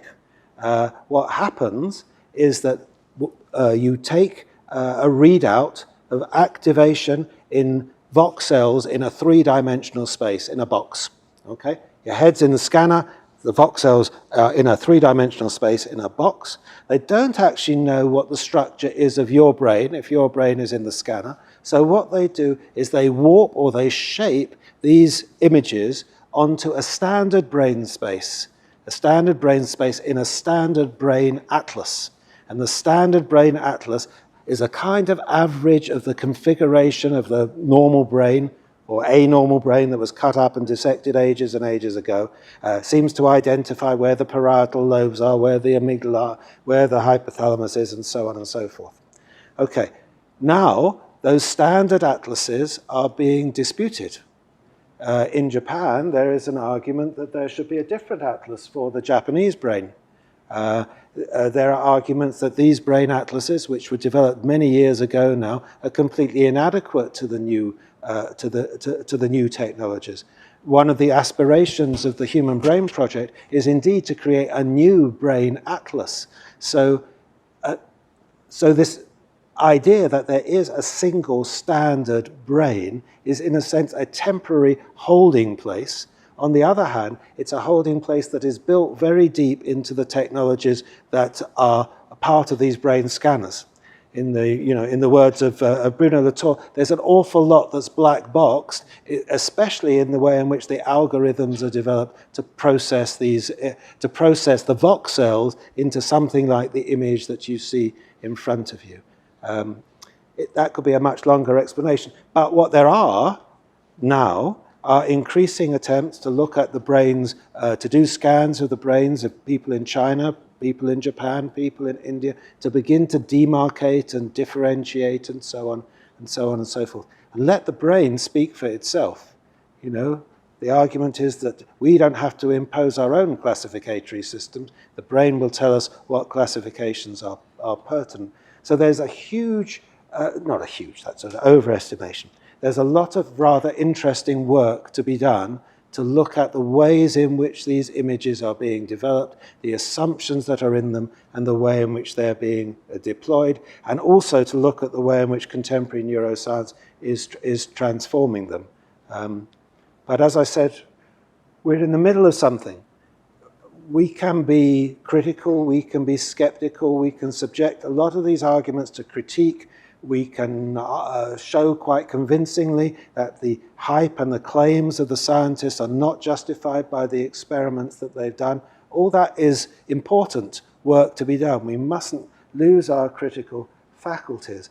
But we shouldn't, it seems to me, throw the baby out with the bathwater and be so defensive against these new ways of thinking about ourselves that are coming into existence. We should perhaps see if there's something interesting in this new materialist ontology of the human. And for those who want to have a kind of authoritative guru in order to challenge the dualism, if you read some of the work of Gilles Deleuze on the brain, you will see exactly an attempt to move away from that Cartesian dualism which differentiates between the brain and thought, and argues about the radical potential of recognizing that brain and mental activity are not two separate realms, but they're two aspects of exactly the same substance. And on that very long answer to your question, non-answer to your question, I'll stop.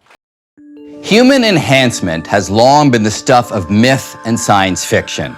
From Adam and Eve biting into that apple, to Icarus and his prosthetic wings, to the film Limitless, which features a pill that makes you capable of easily mastering the most complicated information. Proverbial magic bullets that modify or extend or enhance our natural abilities and help us overcome our weaknesses, they have been depicted as having great potential to help, but also to hurt humanity in unpredictable ways.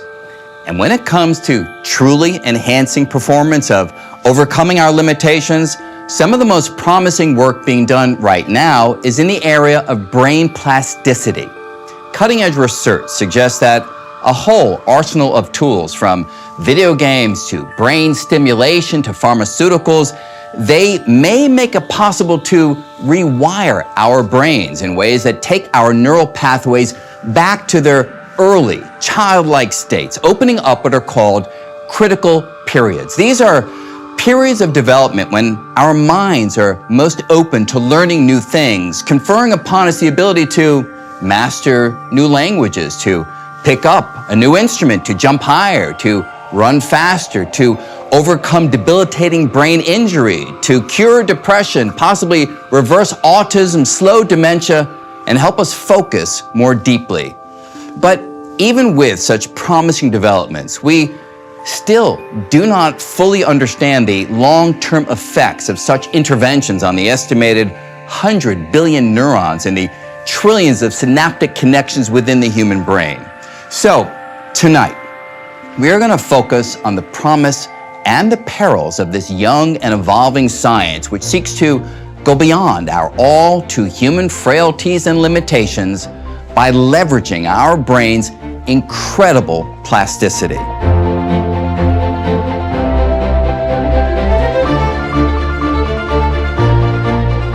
I'd like to welcome all of the scientists in tonight's program who are doing some fascinating work in brain plasticity, each using a unique tool to experiment with opening up critical learning periods in the brain. John Krakauer joins us from Baltimore, Maryland, where he is the director of the Center for the Study of Motor Learning and Brain Repair at Johns Hopkins School of Medicine and the director of the Brain Learning, Animation, and Movement Lab. Next, we have Takao Hench, who joins us from Cambridge, Massachusetts, where he is joint professor of neurology at Harvard Medical School and professor of molecular and cellular biology at Harvard Center for Brain Science. And finally, we have Brett Wingeier, who joins us from Burlingame, California. He trained as a biomedical engineer and over the last 2 decades has invented a series of devices aimed at neuromodulation. He is currently the CEO of a company developing a transcranial stimulation device meant to treat depression. Welcome to you all. So Takao, if we can just, to get us going, what are we talking about when we use this term brain plasticity? Yes, in a very broad sense, brain plasticity is the ability to alter brain function in response to experiences of any kind. But if we step into it a little deeper, as far as the brain is concerned, any ability translates to some molecule or a molecular basis. And brain functions are typically defined by specific neural circuits that must be changed. And experience translates into patterns of electrical activity in the brain. So the general definition I think everyone can appreciate is that repeated experiences will shape the way we think, the way we act, and that's brain plasticity. Now, John, I gather it's the case that I think we all have this intuition. I don't know exactly where it comes from, but we have this intuition that there are periods when our brains are more susceptible to the brain plasticity that Decoded just described. And like later on, as we get older, our brains, I don't know, they kind of harden in some sense and aren't able to respond to the environment with the nimbleness that they might have or the dexterity that they might have when we were young. Is that the case? And what do we know about the periods when the brain is most open to change?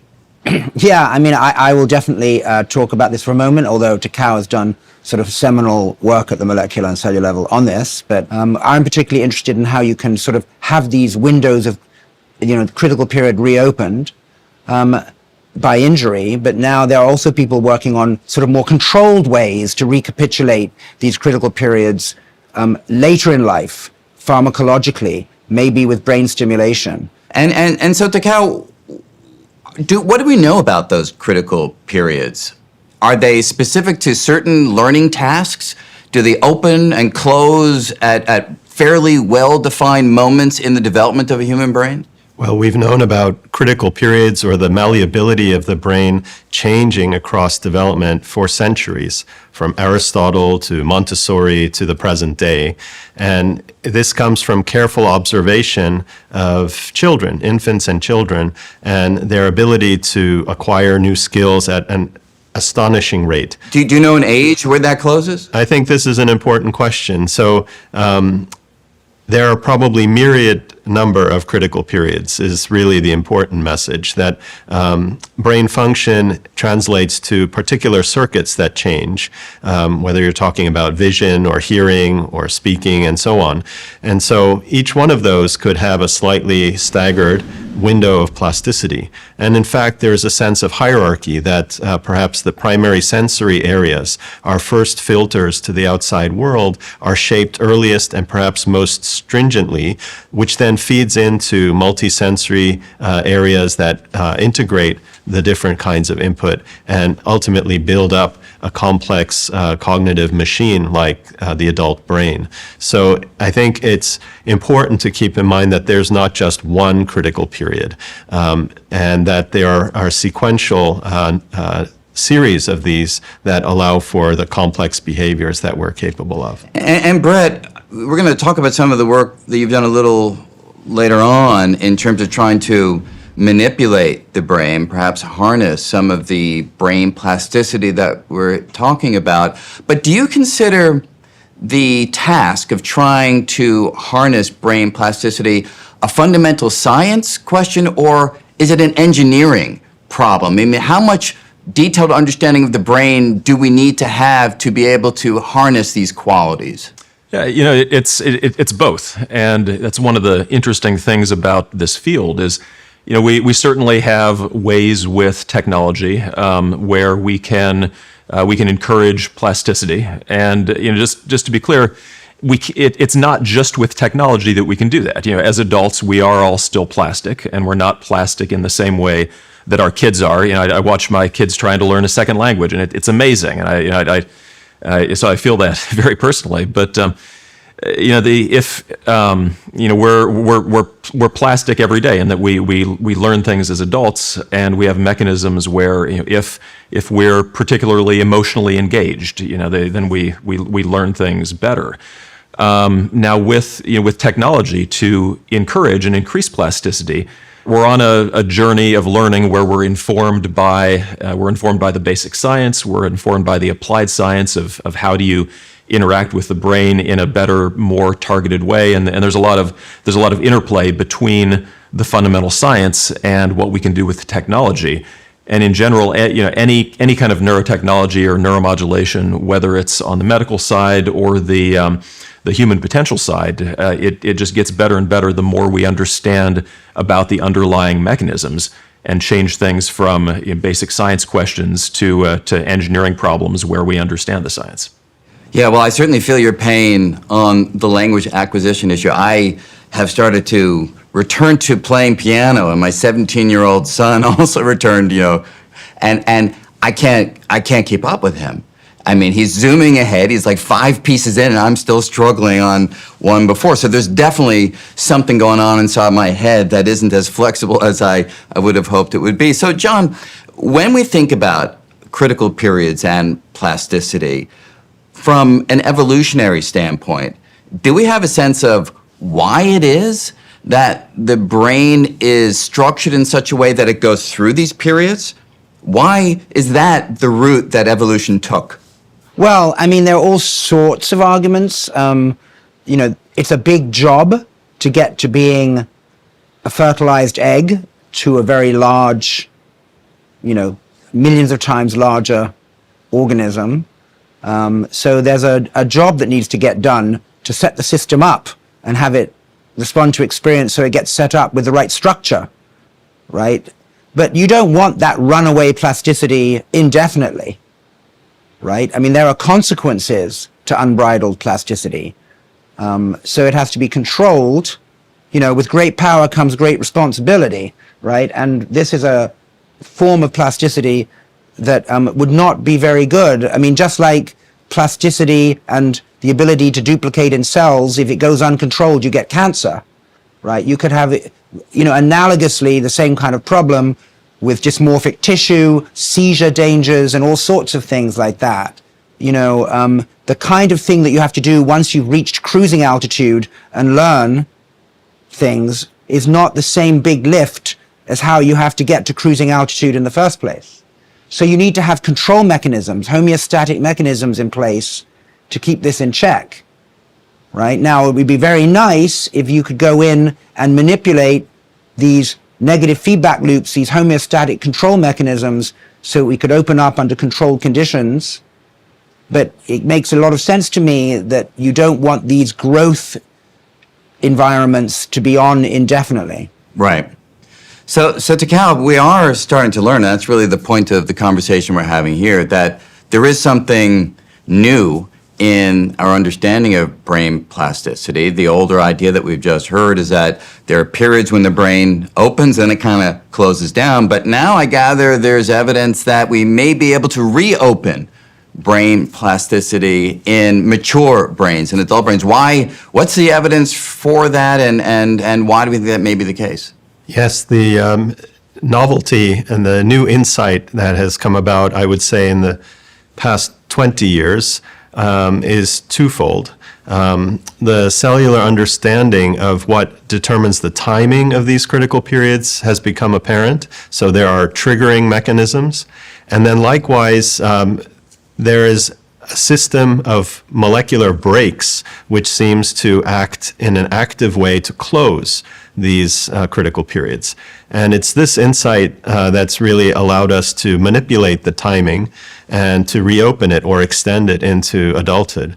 And of course, all of this starts with animal models, but in many instances, the findings have been surprising and translatable based on pharmacology that's already out there being used, or with a clever inference of what might be happening in humans as well. And so, John, you mentioned that traumatic brain injury, can reopen brain plasticity. Why does that happen? Yes. I mean, you know, first of all, you know, as Takao was also mentioning, we've known a long time that you get most recovery from all sorts of brain injury early in animal models and in humans. Now, you know, I can just mention, we did a very slightly freaky experiment in the mouse where we basically gave a mouse a stroke and then delayed its training, and it never really got back to normal behavior. We found also that if you started the training very soon after the stroke, in other words, you don't wait a week, you wait just a day, then the efficacy of the training was much greater, to the point that you couldn't actually tell the difference between the mouse's reaching before and after the stroke.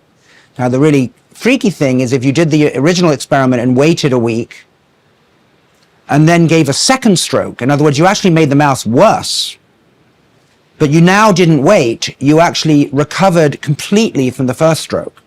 So in other words, a very profound demonstration of being able to manipulate a critical period by injuring the brain, right? Now, in terms of why that should be the case, it seems to me only sort of logical and parsimonious to imagine that there are repair mechanisms in the brain, right? Just like you cut your skin, break a bone, damage neural tissue, there's going to be some repair process set in place that will have some overlap with the kind of processes going on during development. Now, I'm not a molecular biologist by any stretch of the imagination, so I defer to people who doing work at that level like Decoded to tell us how much overlap, how much mechanistic sharing is there between the repair mechanisms that are triggered by injury and what's happening during development. But I think you can see that there will be some sort of parsimonious intuition that repair and building might share some underlying mechanisms. Now, again, the degree to which you can exploit this, the way that you can actually potentiate it, or even try and make it happen even if you don't go early. In other words, you have a chronic stroke patient, can you somehow make it look like they're still early after stroke? That's what's very exciting. But you are saying, I guess, in principle, that incredibly fast intervention in the case, say, of a human who experiences a stroke may make all the difference in the world, you're saying? Yeah, I mean, it's very ironic. You know, I wrote a whole book about this several years ago, and you can go back over 75 to 100 years of literature in primate and rodent models. And an alien from outer space, I actually say this, would look and go, why on earth wasn't this road taken? Right? Even before we knew the mechanisms. I mean, we essentially, to this day, give homeopathic doses of rehabilitation early after stroke. In other words, if you have a stroke, you'd be better off being a rodent than a human in terms of the care that one currently receives. So I have made a big effort to try and introduce intensities of doses of a particular kind of behavioral intervention early to try and see if humans can have these very dramatic improvements that have been seen going back 100 years in primate models, and, you know, a little less, but nevertheless, dramatic improvements in rodent models. So absolutely, it seems to me that what we have to do is to go much earlier and throw the kitchen sink at patients. Right. So Brett, you also have been developing tools to manipulate the brain in a manner that would help reopen critical periods, not through pharmacological interventions, which we'll talk about in a little more detail in a moment, not through brain injury, but through brain stimulation. So can you tell us a little bit about what that is and what you found? Yeah, absolutely. And before I answer that, I just want to echo what John was saying there. You know, it's absolutely true that in rehab, you know, the dosing is way off, and there's the potential to have so much more powerful effects from a proper dose and really immersing in that rehab. And, you know, again, going back to the example of why our kids can learn piano so much faster than we can. Part of that is because of plasticity, and part of that is because at that point in life, you're able to just be so much more immersed in it. But that makes a powerful statement as to, what kind of training and, in the stroke model, what kind of rehab is really appropriate. But then, to get back to neuromodulation, I've spent about 2 decades now building technology to stimulate, to enhance, to treat the brain, mostly on the medical side. I've worked in epilepsy, done some work in Parkinson's disease, cluster headache, and now at Magnus Medical in a new treatment for depression.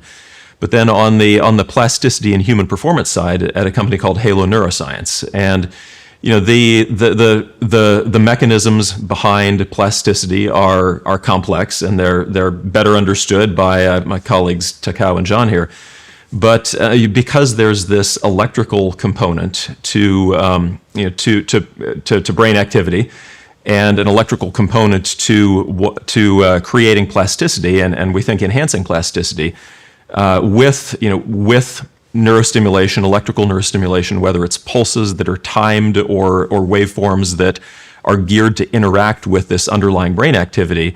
It's possible to modulate plasticity. Now, with anything with the brain, the effect size can be small, it can be moderate, and it has to be paired with the right training activity to be effective. Right. And so like, how strong are these electrical signals? I gather they must be minute, but at a sufficiently high level that the brain actually feels something. Yeah, and neurons are very sensitive detectors of electrical fields because that's how that's how neurons work. Cell membranes are amazingly sensitive. Now, that at the micro scale you don't need a lot of energy, but at the macro scale, you step back and you're interacting with the brain, let's say through a wearable device. Well, you need a certain moderate amount of electrical current or electrical field. If you're doing it magnetically, then you need strong, fast current pulses to induce the right fields in the brain, and so on. But at the micro level, neurons are amazingly sensitive. Yeah. So, John, you've also developed a wearable device that, as I understand it, is meant to try to be a therapeutic regimen for stroke victims, where they play a kind of video game where they use their arm to direct the motion of a dolphin. I'd like to talk about that, but let me just show the audience a brief clip so they have a sense of what that game is all about. The way the experience works is the 3D tracker tracks your body position and it tracks your hand, and we're able to map kind of any direction you're pointing or moving in, whether it's come here or go far or go up or down, into the animal. So you can literally control it in any kind of way within the entire 3D space. I Am Dolphin 2 is a neurorestorative neuroanimation experience that we built, which exploits the residual nervous system after brain injury through a combination of high intensity, high dosage, and something which we call dexterity or creative exploration, which we think engenders a kind of cortical stimulation or brain stimulation that helps recovery. So the game is you embody a dolphin. It's kind of simple in the sense that it's a series of battles or dogfights you do with fish and sharks. But what it's really designed to do is give you the sense that you've become a dolphin, that you've kind of jacked into its motor system. You're learning the dynamics of the dolphin and exploring in its world. How you move becomes a kind of foreign puzzle where you're trying to understand the physics of the dolphin, the hydrodynamics of the water. And when you learn that, you're able to then target fish and sharks and eat them. If we lose the functionality or the ability to do something because of brain damage, how can we get to a state where we're exploring again, where we're learning again? So, John, I just want to get a sense of your motivation for this game. Is it coming from more or less what Brett was saying regarding immersion into an activity? Is that the power of video game technology? This is a long story. I'm going to try and compress it. Yes, thank you. I think that this game represents the confluence of multiple observations in humans and in animal models. One way to think about it is that there's been 75 years of work on what's called enriched environments. In other words, you put rodents in a cage full of ramps and balls and toys and friends and places to explore. You get multi-scale changes in the nervous system and the rest of the body, okay? One. But that notion of enrichment, which is still very much investigated, but it's an emergent phenomena. You can't zero in on just one thing to explain it. It's a multi-scale phenomena. Has never really been tried in humans, surprisingly. Second, as I said before, you need to do much higher doses and intensities of particular kinds of training because you need to sculpt the plasticity, especially in this post-injury critical period. You need to make it enjoyable and social. I mean, that's very important too, so you're immersed. So the question was, how do you translate the enriched background and the high-intensity, high-training foreground into a simple experience that takes somebody out of the reality of their injury? All right. So, and then of course there's this notion, most importantly, of combining cognitive challenge, cardiovascular exercise, and skill learning simultaneously with a full body experience. Now there's a lot of I can say about this, but basically that was the idea is you have to find a way of doing a training regimen that has all those factors, that is focused on capacities of the nervous system, not on tasks of everyday living. Because you want to avoid the curse of task specificity, which is what happens when you learn particular tasks. So you want to sort of trick the system into upgrading general capacities. All right? And you're more likely to be able to do that in a critical period than outside, because outside of a critical period, the muted plasticity almost always is task specific. All right? So that was the idea. All right? An immersive environment, recapitulating animal data, making you be both cognitively, motorically, and physically challenged, and then do it at high dose and high intensity. And have you been able to take patients like within a day or two after suffering a stroke and put them into this environment? Have you done that? Yeah, that's a great question. So we did a pilot study, first of all, trying to do this in the current healthcare system and offer many more hours in addition to regular rehab. Is a massive challenge. So in fact, in our pilot study, which ended up showing that dolphin was twice as effective as a regular rehab, right? We had to do it at about 3 weeks post-stroke, which is when in our other work, the window begins to perhaps close a little bit, but it was just logistically too difficult to give that much. I mean, they're covering, it was an hour in the morning, hour in the afternoon, time on task, 5 days a week for 3 weeks. Imagine having a squash lesson twice a day, every day, 5 weeks for 3 weeks. Okay, so we did it, but it was after they'd been discharged from acute rehab. In New Zealand now, we have a much larger trial ongoing where they are being enrolled after about a week of their stroke. So that's very exciting. But that's going to take, we've only had about 22 patients enrolled. It's a 150 patient study. But yes, the patients can tolerate it, they love it, and it's effective. Okay, and I think we're going to hit a tipping point where these kind of immersive technology-inflected interventions will take the burden off therapists to have to try and give such high intensities and high doses and allow them to do what they're good at, which is just to learn compensatory strategies to do task by task. So, Takao, we're going to talk about your pharmacological interventions in just a moment, but I want to just stick on this theme of immersion. Do you also, in your work, find evidence that the kind of immersive experience that both Brett and John are talking about is also vital to plasticity from your perspective? Oh, absolutely. And it's not just our work. So if we think about children, they are very plastic and they learn things very quickly. But the reality is that immersion and attention, arousal, are extremely important components of this.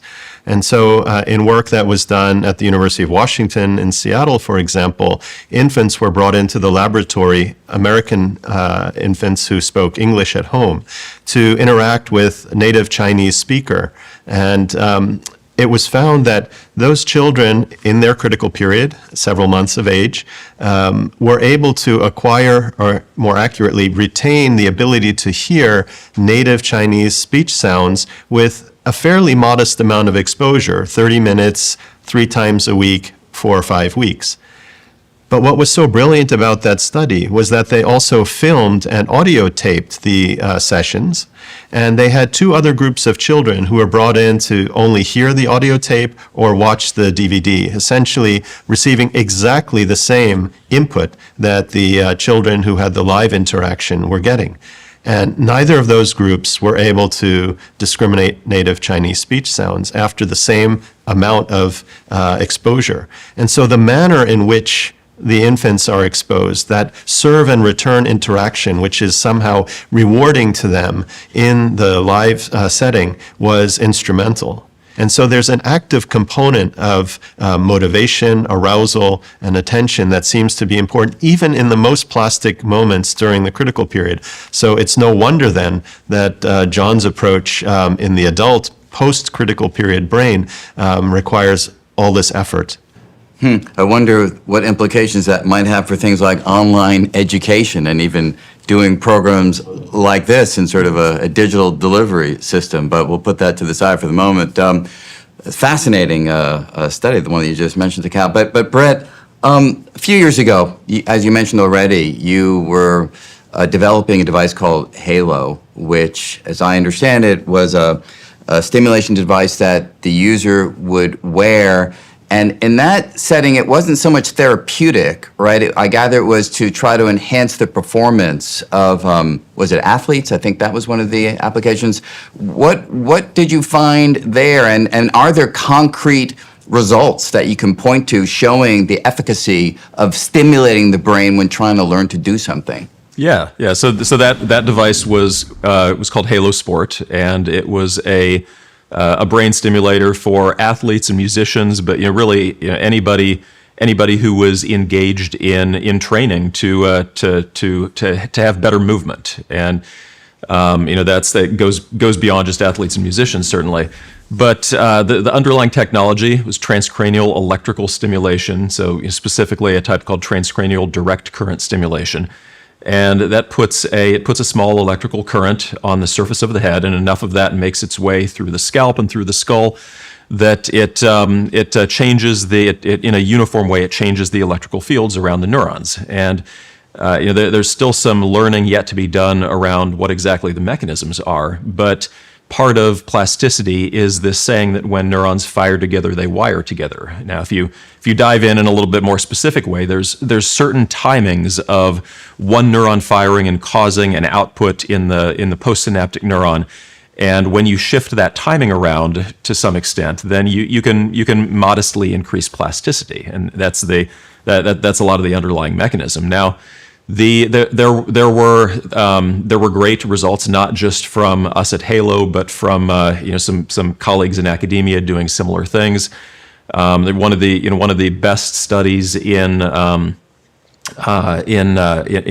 improving movement. It was a study from the UK that looked at what you call motor synergy and motor sequence, and basically your ability to fire the right muscles at the right time and the right amounts together, and then to string that together into a sequence of movements. Which, there are all these parallels to music. Motor synergy is making the chord, and then motor sequence is stringing together the chords in the right sequence. So there's a body of work that shows in good sham-controlled studies shows nice results, and shows that we can increase plasticity. But I've said the word moderately a few times, and that's because so much about how something like this works, it depends on careful, rigorous training. It depends on training thoughtfully, so that you're training the right things, and you're not. I think John phrased it better than I am here. But when you're engaged in trying to increase plasticity, so you can have some effect on learning, then whether that's through a rehab program or whether it's with a brain stimulation technology that modulates plasticity, you want to make sure that you're improving in a thoughtful way, pairing it with good training, and creating more global capability instead of something that's very maybe a very task specific adaptation. So, and I read somewhere, and I'm sure you can tell me the details, that some professional football players use it. I guess some from maybe even the Oakland Raiders. And there's one study I read where one player increased the vertical jump that he was able to attain dramatically. Is that? Do you point toward something like that as the evidence for how powerful this can be? Yeah. So on the sports side, there was we had great data from the U.S. national ski and snowboard team. They did a sham-controlled study with the ski jumpers, and one thing that they do, they're great scientists over there. They instrumented everything, and they do a training program where you're doing a vertical leap that simulates the conditions right at the lip of the jump, and how powerfully and how smoothly you do that. It has a lot to do with how much distance you get in the jump. So that was there were reliable increases in both the smoothness and the power of the jump. In football, the metric that as you say, folks were trying to increase was vertical leap. And again, it seems like a very simple thing. It's actually great to train on because it's so measurable. And again, it's not just the raw power. It's not just the muscular output. And here's where the neural component comes in. It's the it's the power and the smoothness and how you fire everything in the right sequence to do an amazing vertical leap. The player who had such dramatic results, his name was T.J. Carey, and he's a player for the Raiders, and he dramatically increased his vertical leap. But the thing to highlight there is he did that by being really thoughtful about his training, measuring his outcomes.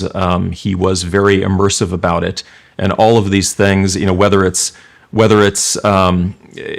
improving performance plastically with neuromodulation or just in the natural state, it's thoughtful practice, it's immersion, and all these things that come together so that your brain can learn.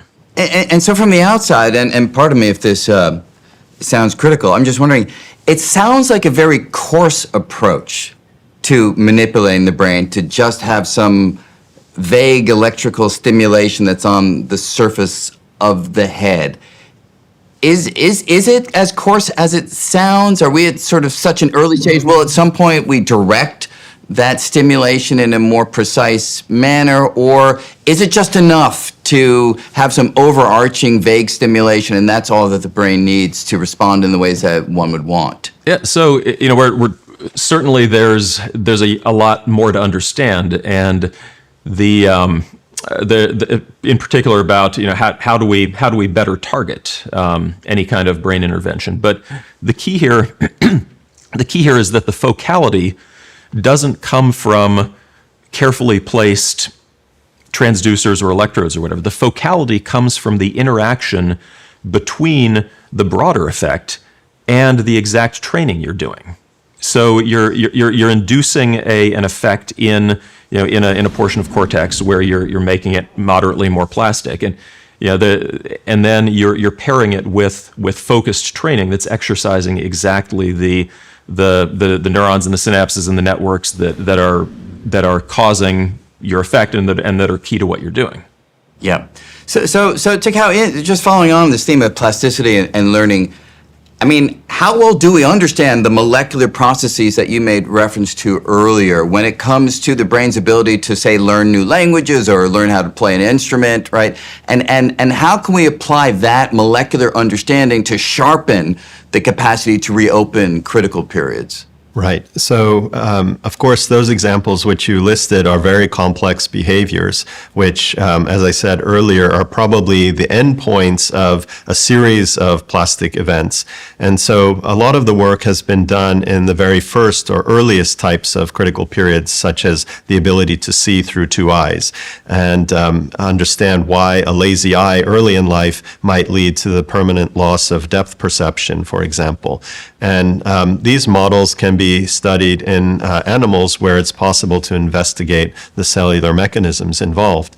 And so the interesting findings have been that there are particular types of cells that are especially important in determining the time windows of plasticity, and their maturation is what opens them. And brake-like factors are layered on top of those circuits. And we've talked a bit about electrical activity in the brain. Well, that's really the consequence of the fact that there are only two types of neurons, excitatory and inhibitory cells, whose dialogue is generating those electrical impulses. And so these approaches of applying a current from outside the brain are tapping into these kinds of fundamentals of neuroscience. But the brake-like factors, interestingly, raise other cell types of interest as well.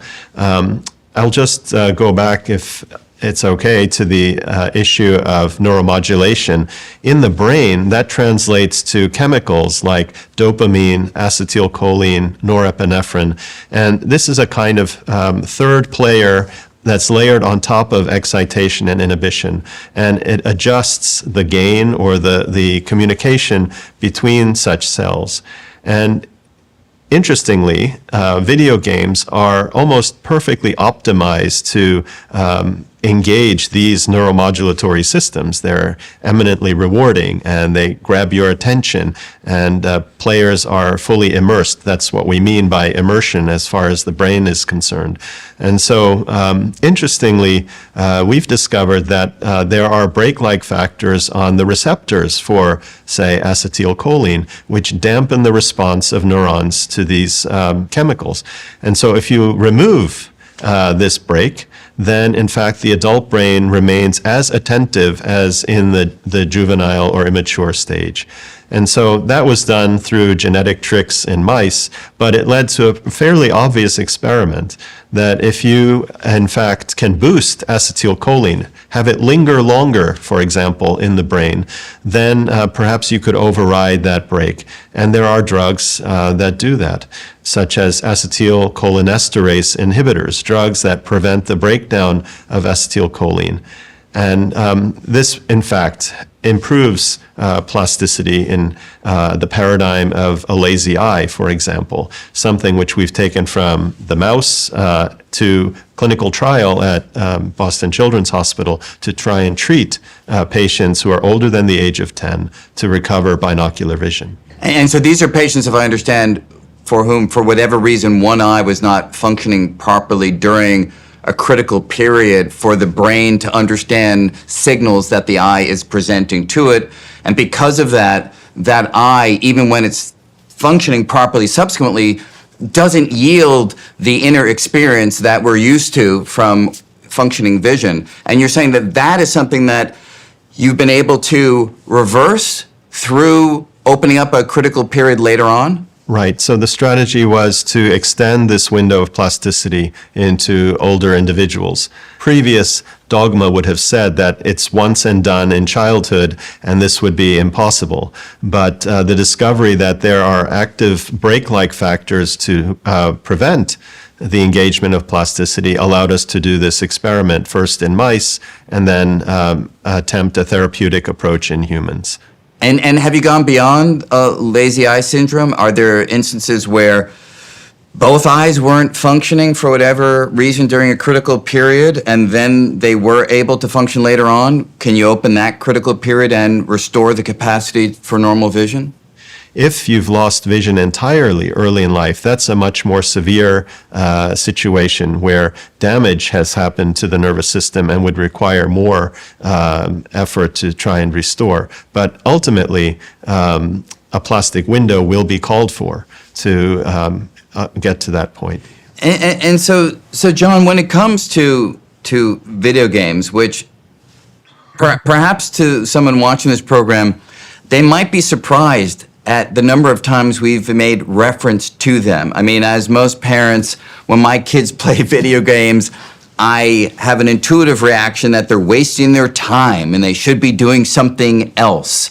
And so your work certainly has made clear that they can play a role in therapeutics, but do you think they might even play a role beyond that in terms of enhancing healthy brains, taking them to a place that they might not otherwise be able to get? Yeah, it's a complicated question. I mean, first of all, I mean, as Wittgenstein wrote, it's very difficult to define what a game is, right? And I don't think the very same parents who worry about video games, they're not going to be worried if their children engage in a sport or physical exercise. But once you develop a video game that is actually a new form of sport or exercise, which ours is, I think that concern goes away.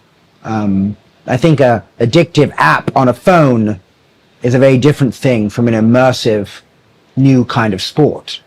Okay. And the distinction between a sport, a game, and an exercise is interesting, right? But they're not the same. Okay. So once you start thinking that way, you can dispense with most of the concerns that people have, in my view.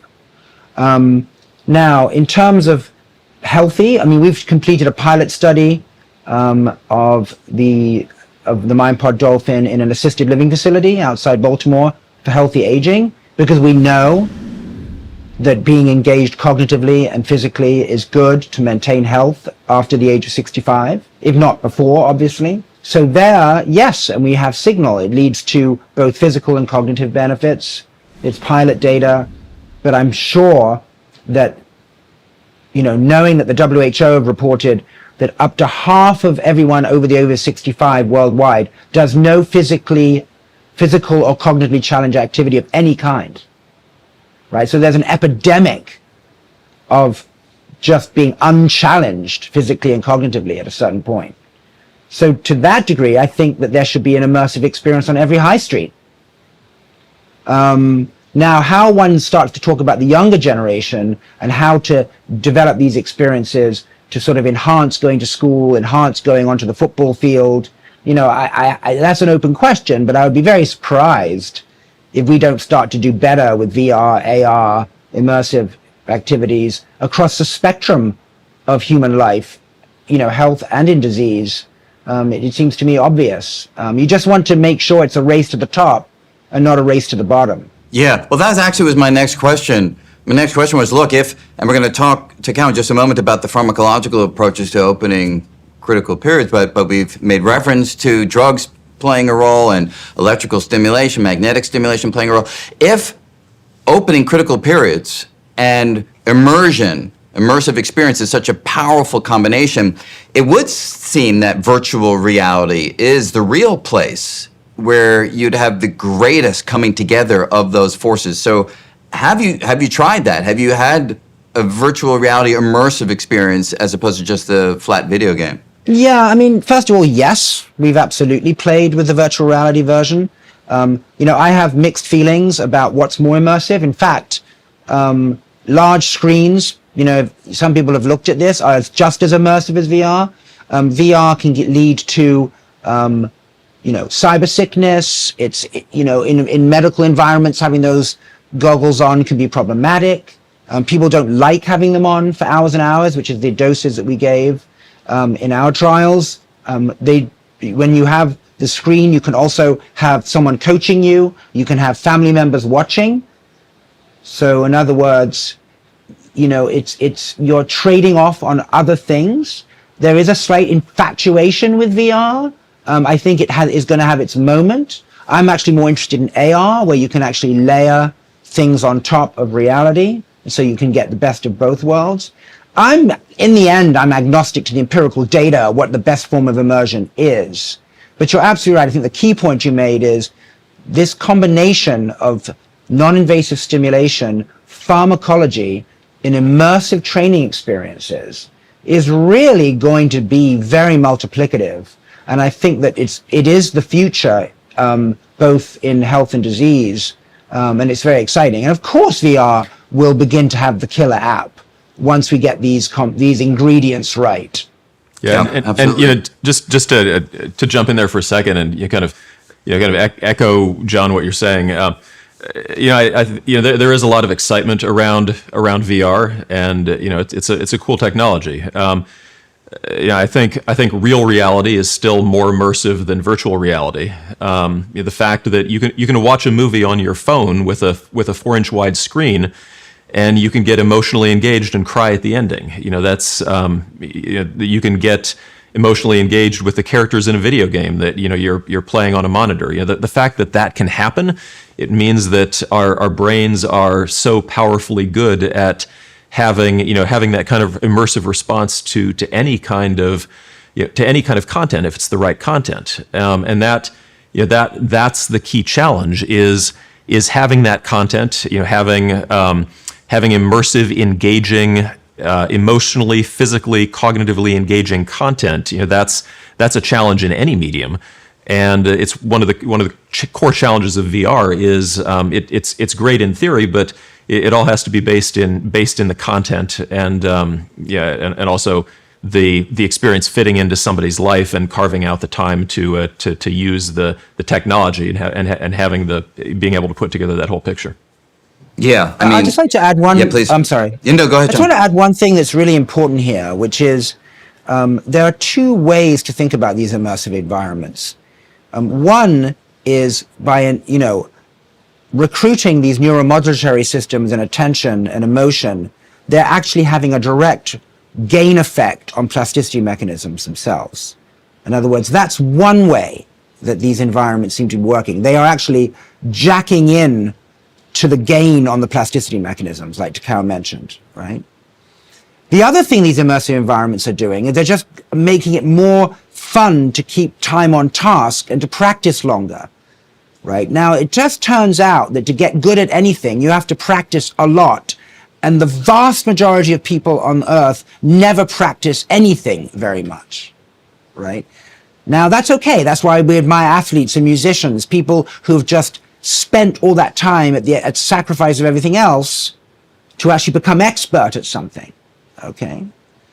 Now, what I've been arguing and others is that unfortunately, if you have a brain injury, or maybe even if you're aging, you're going to have to become an expert in your attention to that deficiency, right? Not the low levels of rehab people usually get. So then the question is, how do you provide the incentive to have to do the absurd amounts of practice that healthy experts do, but you're going to have to do it just because you're now injured, right? And what we're arguing here is that through the combination of pharmacology, stimulation, and immersion, you can do the levels of practice that are going to be required to have an effect, and that there are two mechanisms in play here, just sheer time on task and these modulating effects on the plasticity itself. It's extremely important to understand that these two things are happening at the same time.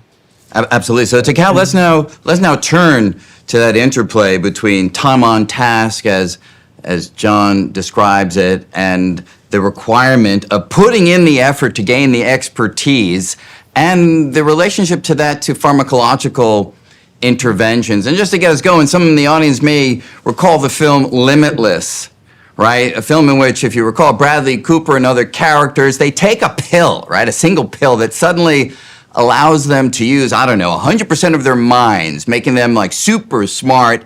And the film was demonstrated at one point by one character not putting in the time of tasks that John referred to, but rather one character takes the pill and reaches an absolutely stunning intellectual achievement. Let's take a quick look. When he told me about this amazing new drug, I was like down the hatch, and it was amazing. You know, I read Brian Greene's The Elegant Universe in 45 minutes, and I understood it. Well, there you go, right? Reading my book in 45 minutes and understanding it, right?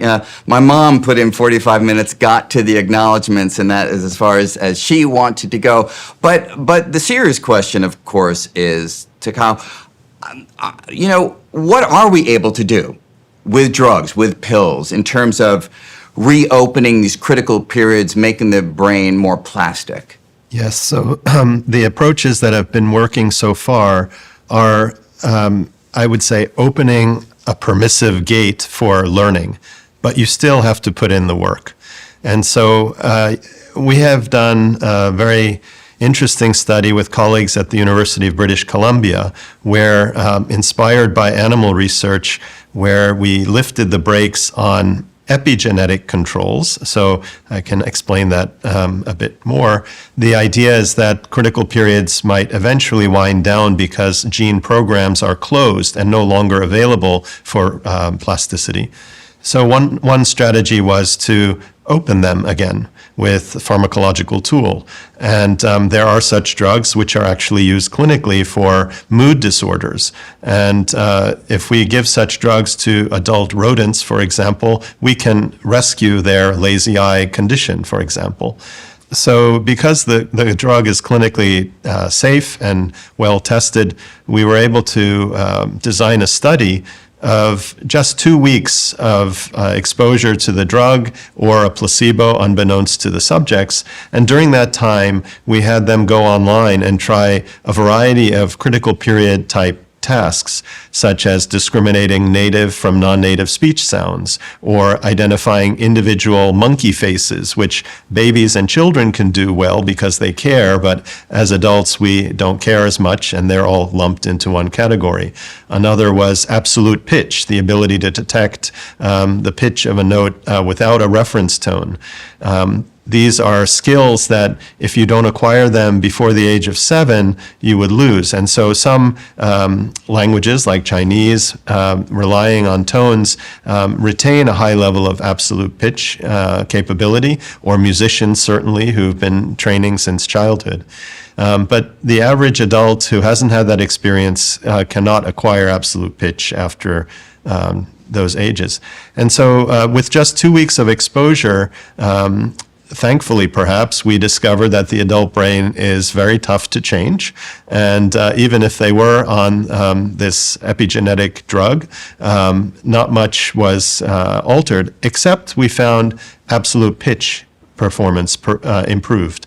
And these were subjects who had no multilingual background or musical experience before, and so highly unusual to see with just 2 weeks of training. And this forced us to go back and see, why is this possible? And we think that perhaps the absolute pitch was the most stringent in its design, perhaps inadvertently. And it might be well worth revisiting a language task if you want to learn a second language, or the ability to hear a second language with more stringency. And the point is that these pharmacological tools are really just opening the gate for intensive training. And as was mentioned before, this is what gives the specificity of the outcome. And which drugs are, I mean, is this like Prozac, Paxil? I mean, antidepressants, is that what? Right. So the drug in this particular study is a histone deacetylase inhibitor, which is a mouthful, but valproic acid was used, and it's used in mood disorders, in fact. So these otherwise healthy individuals, in fact, for safety reasons, were also sampled in their blood content, but also answered questionnaires about their mood, among other possible side effects. And even their mood improved significantly being exposed during this trial. So they are clinically available drugs already. And of course, we can probably do better with more specific versions in the future. And so do you envision a time when, if an individual wants to learn something new, you know, an instrument, a language, mathematics, physics, whatever, they'll pop a few pills before they go into the class in order to absorb the material more fully?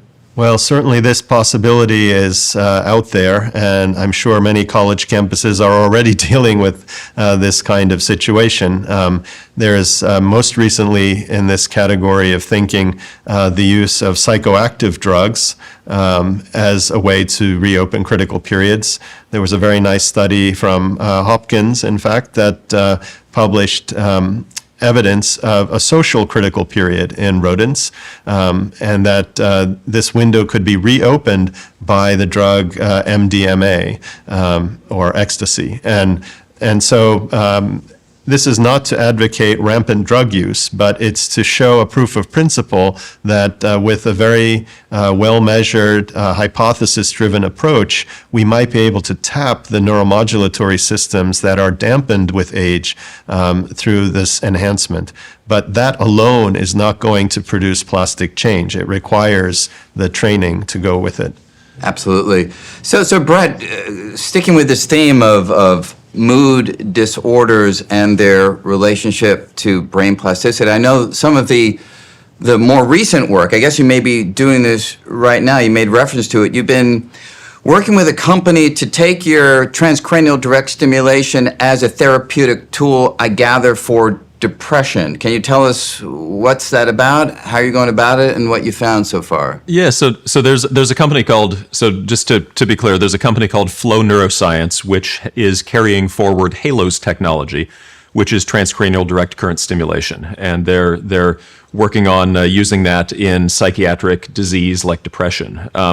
Now, my current company is Magnus Medical, and at Magnus we're using a different kind of brain stimulation, which is transcranial magnetic stimulation.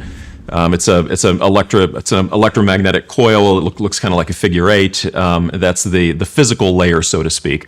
But like any kind of neurotechnology, the key is where are you stimulating and what is the pattern that you're stimulating with. And what we're working on bringing to the world is some technologies that was developed at Stanford University called the SAINT treatment, which is it's powerfully effective because of a combination of personalized targeting. That's you use functional MRI to figure out exactly which part of the cortex of the brain is most closely connected to the deeper networks that are associated with the symptoms of depression.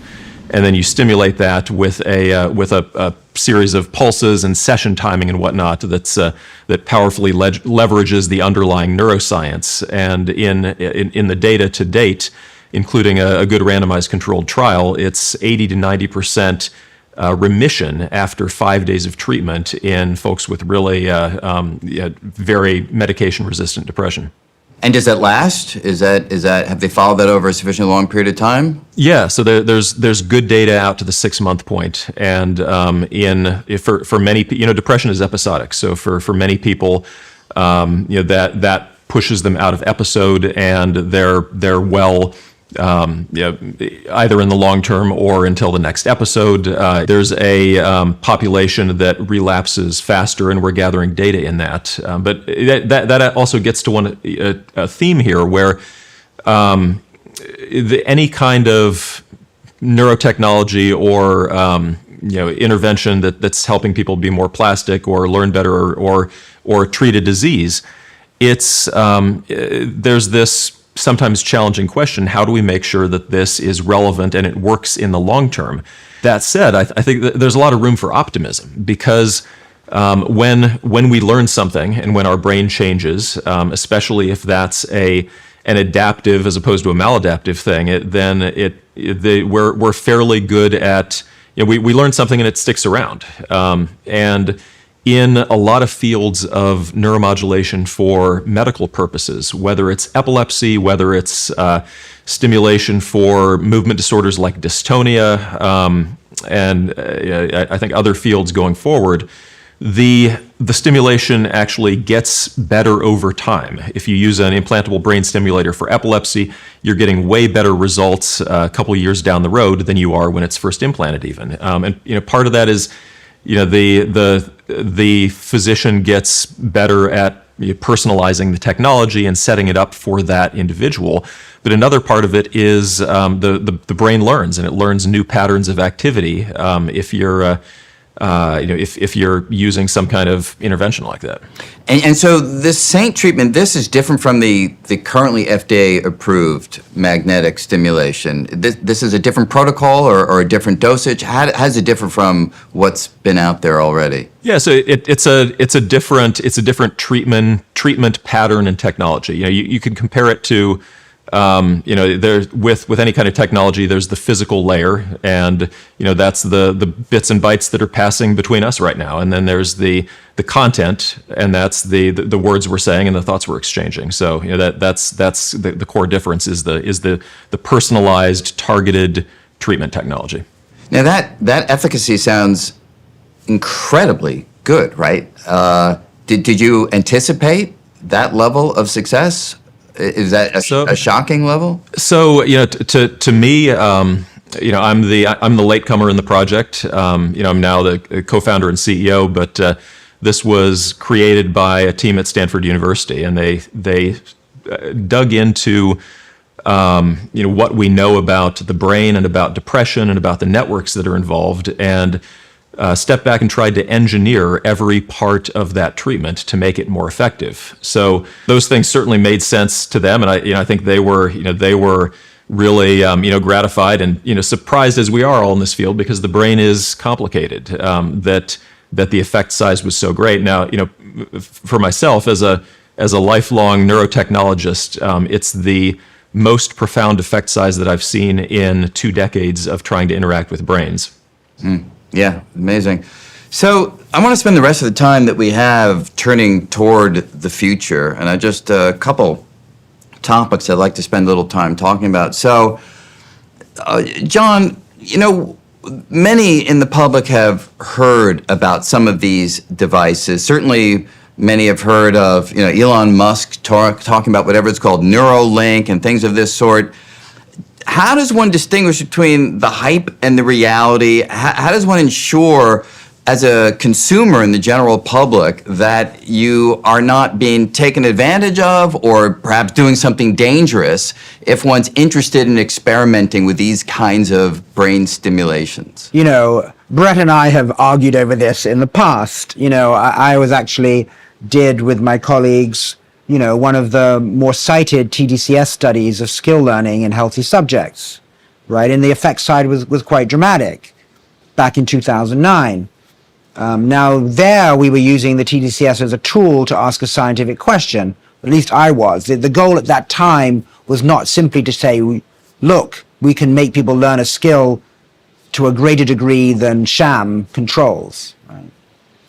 Now I certainly believe whether it's BCI, whether it's non-invasive or invasive brain stimulation, whether it's reopening critical periods pharmacologically, when you're trying to take science, which is very rigorous, and try and make patients better with trials, I'm all for it, right? And, you know, I think that is very exciting. What I don't like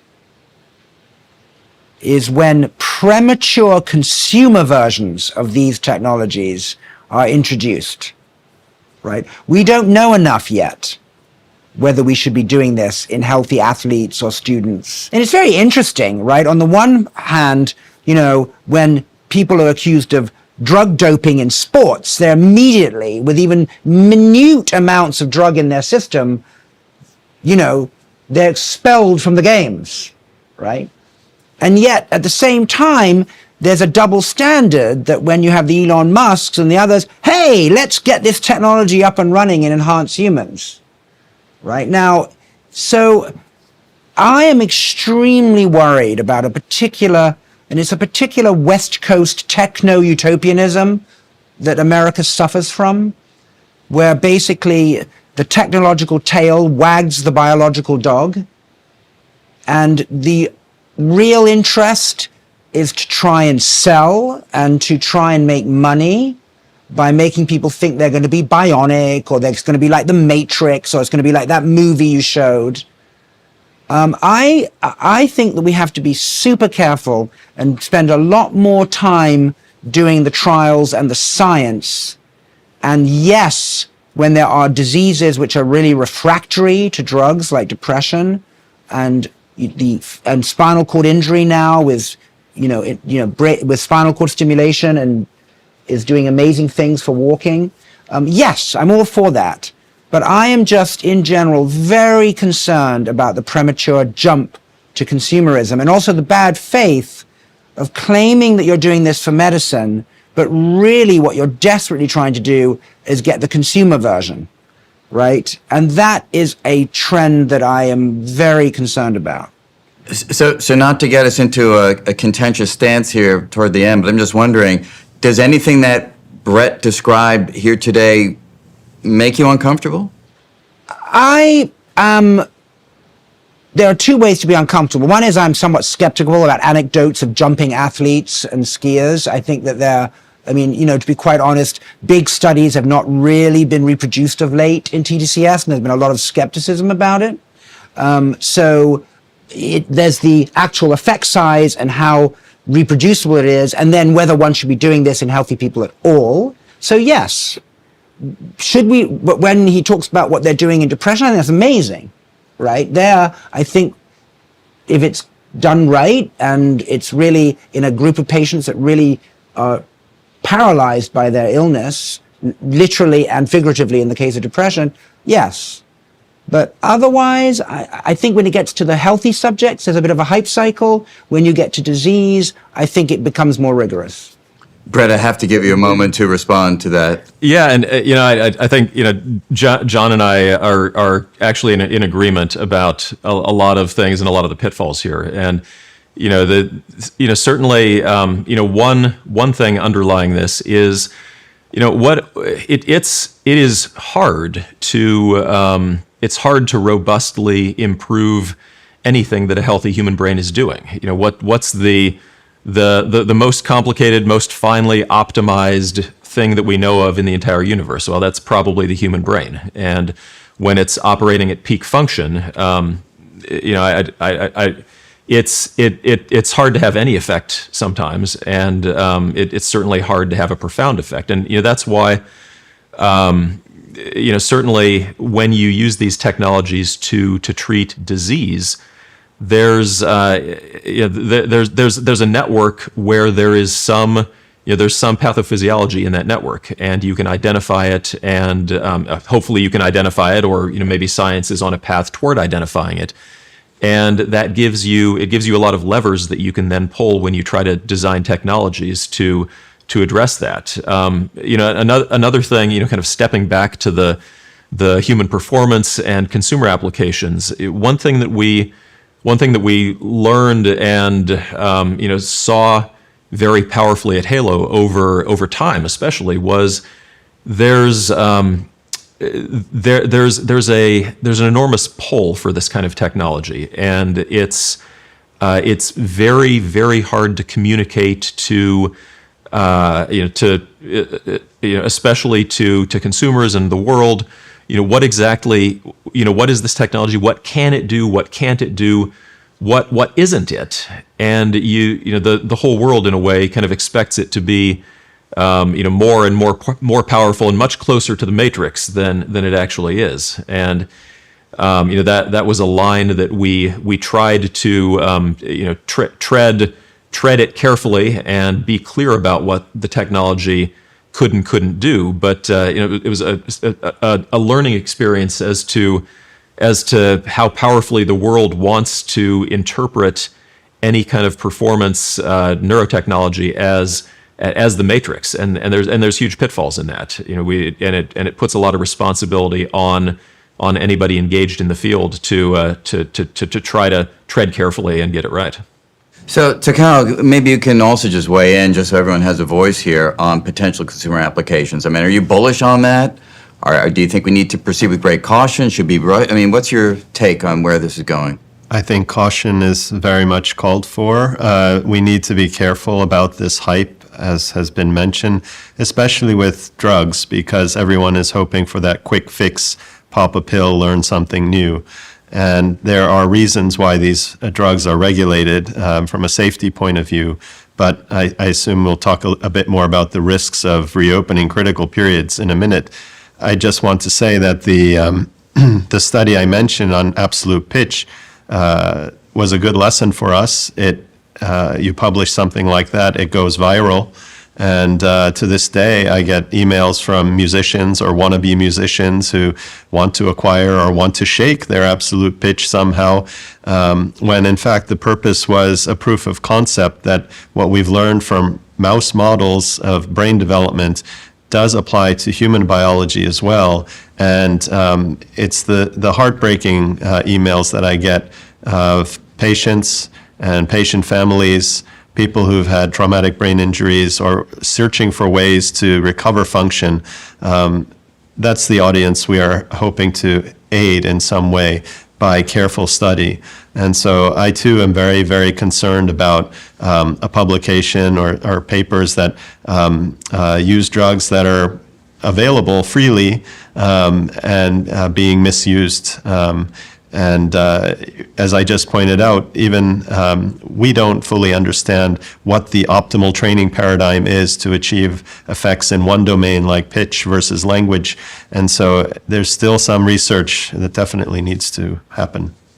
And so why don't we, from there, take it to where you suggested we might go, which is when you hear about brain plasticity in critical periods, at first sight it sounds, come on, open them up. I want to get back to my young plastic brain, which could do so much that now is so difficult. What are the potential downsides that research has revealed of reopening these periods? Yeah, so I'm reminded of a quote by Charles Baudelaire, a French poet, who once said, genius is nothing more nor less than childhood recovered at will. And trying to refine that childlike state.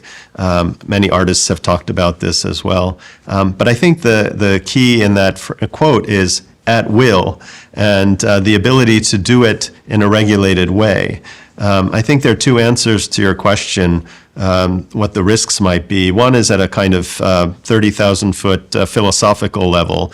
We've all gone through critical periods shaping who we are. Our identities are formed in childhood, and our experiences, our cultural background, the languages we speak, the skills we have.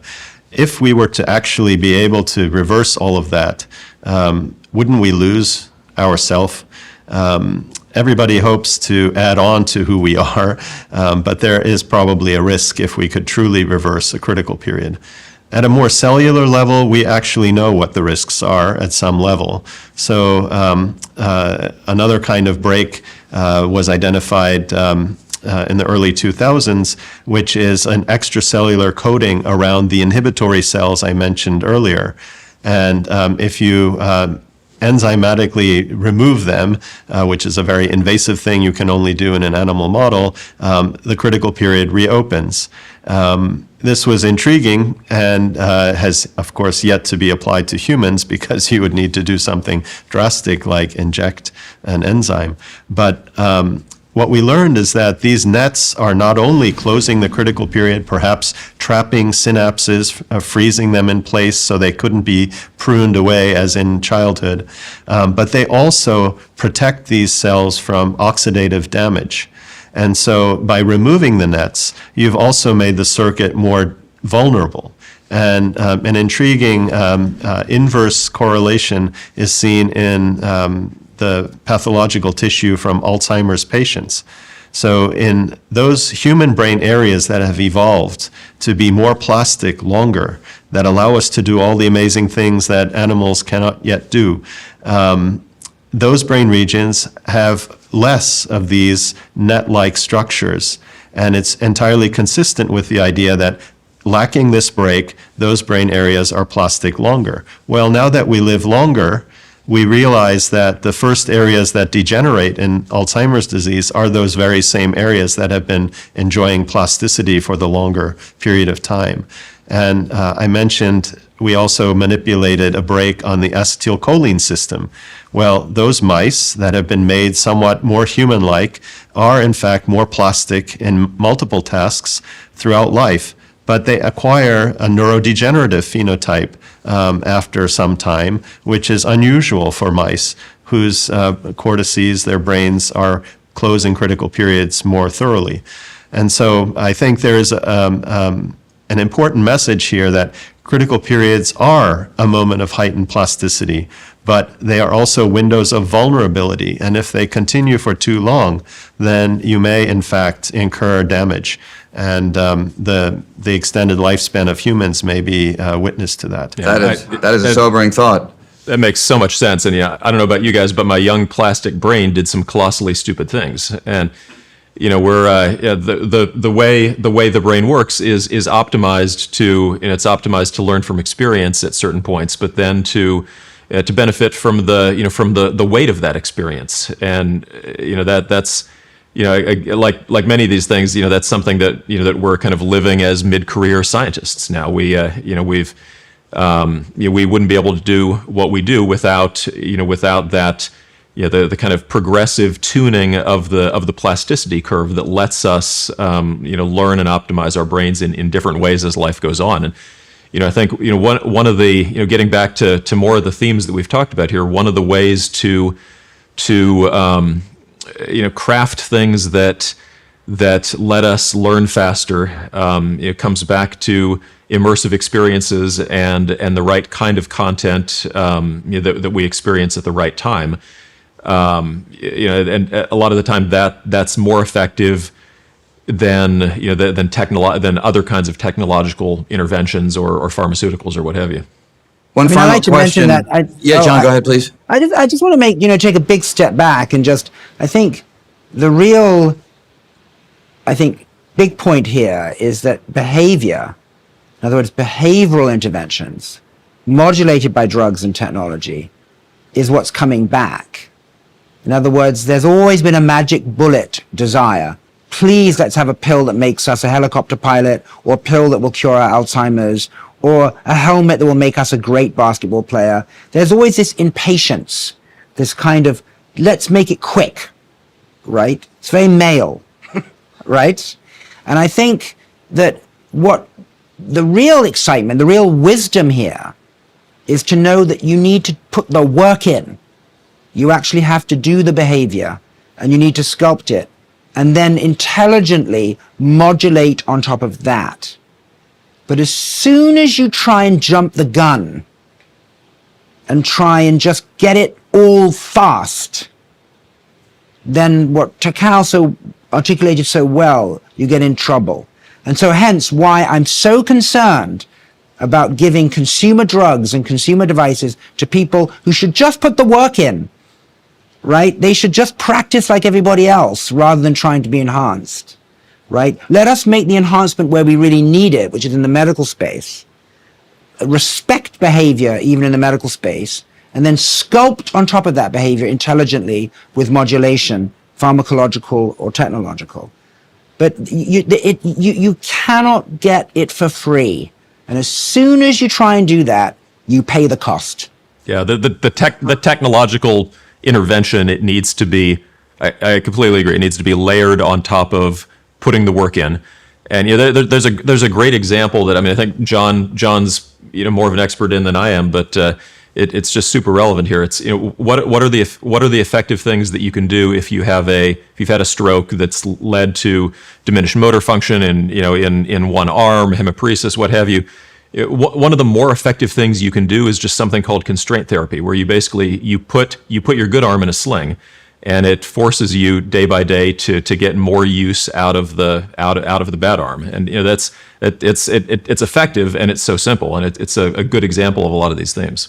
Yeah, well, I think you're all right. There is a lot of fantasizing about what interventions can do. I think Hollywood certainly pushes this fantasizing to a yet deeper level with these visions of a transhuman future. And who knows, maybe we are heading toward that. But of course, as Yogi Berra said, and I can paraphrase, it's difficult to make predictions, especially when they are about the future. So let me just finish with one final question. Don't try to imagine 50 or 100 years from now, but like John, 10 years from now, if the research goes along the trajectory that you imagine it would, if things go really well, where will we be in the kind of work that you're undertaking? Well, I'm going to try and distinguish between what is a prediction versus a desire, right? But I really think that we live in a world of chronic disease, neurological or otherwise. And these are basically behavioral diseases. They're the diseases of modern society. And so they're not honorary infectious diseases, right? You can see it with COVID. The irony that on the one hand, you had amazing reductionist biology with the vaccines. In other words, you could go after the virus. But all the people who died because they were obese, hypertensive, sedentary, diabetic, why didn't we have massive cures of those suddenly? Well, because that requires behavioral intervention.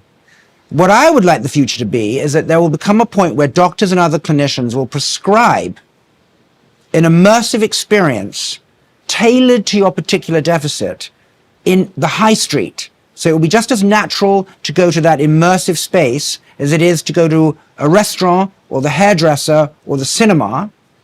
And that space will be obviously regulated in some way depending on what you're going for, healthy aging or particular disease. And there you'll also get some kind of brain stimulation, some sort of drug infusion, and you'll basically get a kind of brain-body cocktail that will be for everybody, whether it's in the supermarket or the high street. That's, I think, what the future will be. But it has to be low cost, it has to be intelligently protocolized, it has to be moral, right? But that's where I think we're going. So we won't have 50% of the world over 65 basically couch potatoing through the rest of their life. That's what I think the future will be. But it will be behavior first, not some magic bullet. Brett, 5-10 years from now, work you're doing, where do you imagine it possibly being? Yeah, and I feel like we're leaving all this on kind of a note of really great optimism here, because I share a lot of John's thoughts. I think also in the next 5 to 10 years, our understanding of the brain networks that give rise to really tough chronic diseases like depression and bipolar disorder or OCD, even things like PTSD, chronic pain. we're understanding more and more about those networks. And I think, certainly in a decade, there are going to be treatments that are available to literally millions of people who suffer from these, and the medications in many cases don't work very well. So the amount of human burden that lifts, the amount, the impact that has on the world is really amazing. So Cal, I'm giving you the final word, prognostication about where things might be 5-10 years from now. Well, this is a very exciting time in this field. Our appreciation of the biology behind critical periods, I think, will give us new biomarkers to track and tailor, as John mentioned, approaches to any individual, especially children. We can improve clinical best practice, not using certain kinds of drugs, for example, which might trigger premature critical periods, or if you can track the EI balance, excitatory inhibitory balance in children who are at risk for autism, for example, you might intervene early when the critical periods are open and hope for a better outcome with behavioral therapies. And then, of course, what we've been talking about in adulthood, can we come up with a very rigorous, tailored, yet safe and eventually reclosing of a critical period in adulthood paired with the optimal kind of training. So I think this day is coming soon. In fact, many people are already accessing drugs that are probably doing this to them unbeknownst to them. And we would be very, very responsible for pushing that in the right direction by providing the biological and scientific background for it. Yeah, absolutely exciting work. And Brett, I agree, it is an optimistic vision of the future, but it seems one that might be realistic as well. So John, Takao, Brett, thanks so much for the fascinating conversation. Thanks for joining us, and best of luck in your work going forward. Thank you very much. Thanks so much. Here to tell you, X-ray vision might be a thing soon, and not just for Superman, but also for doctors.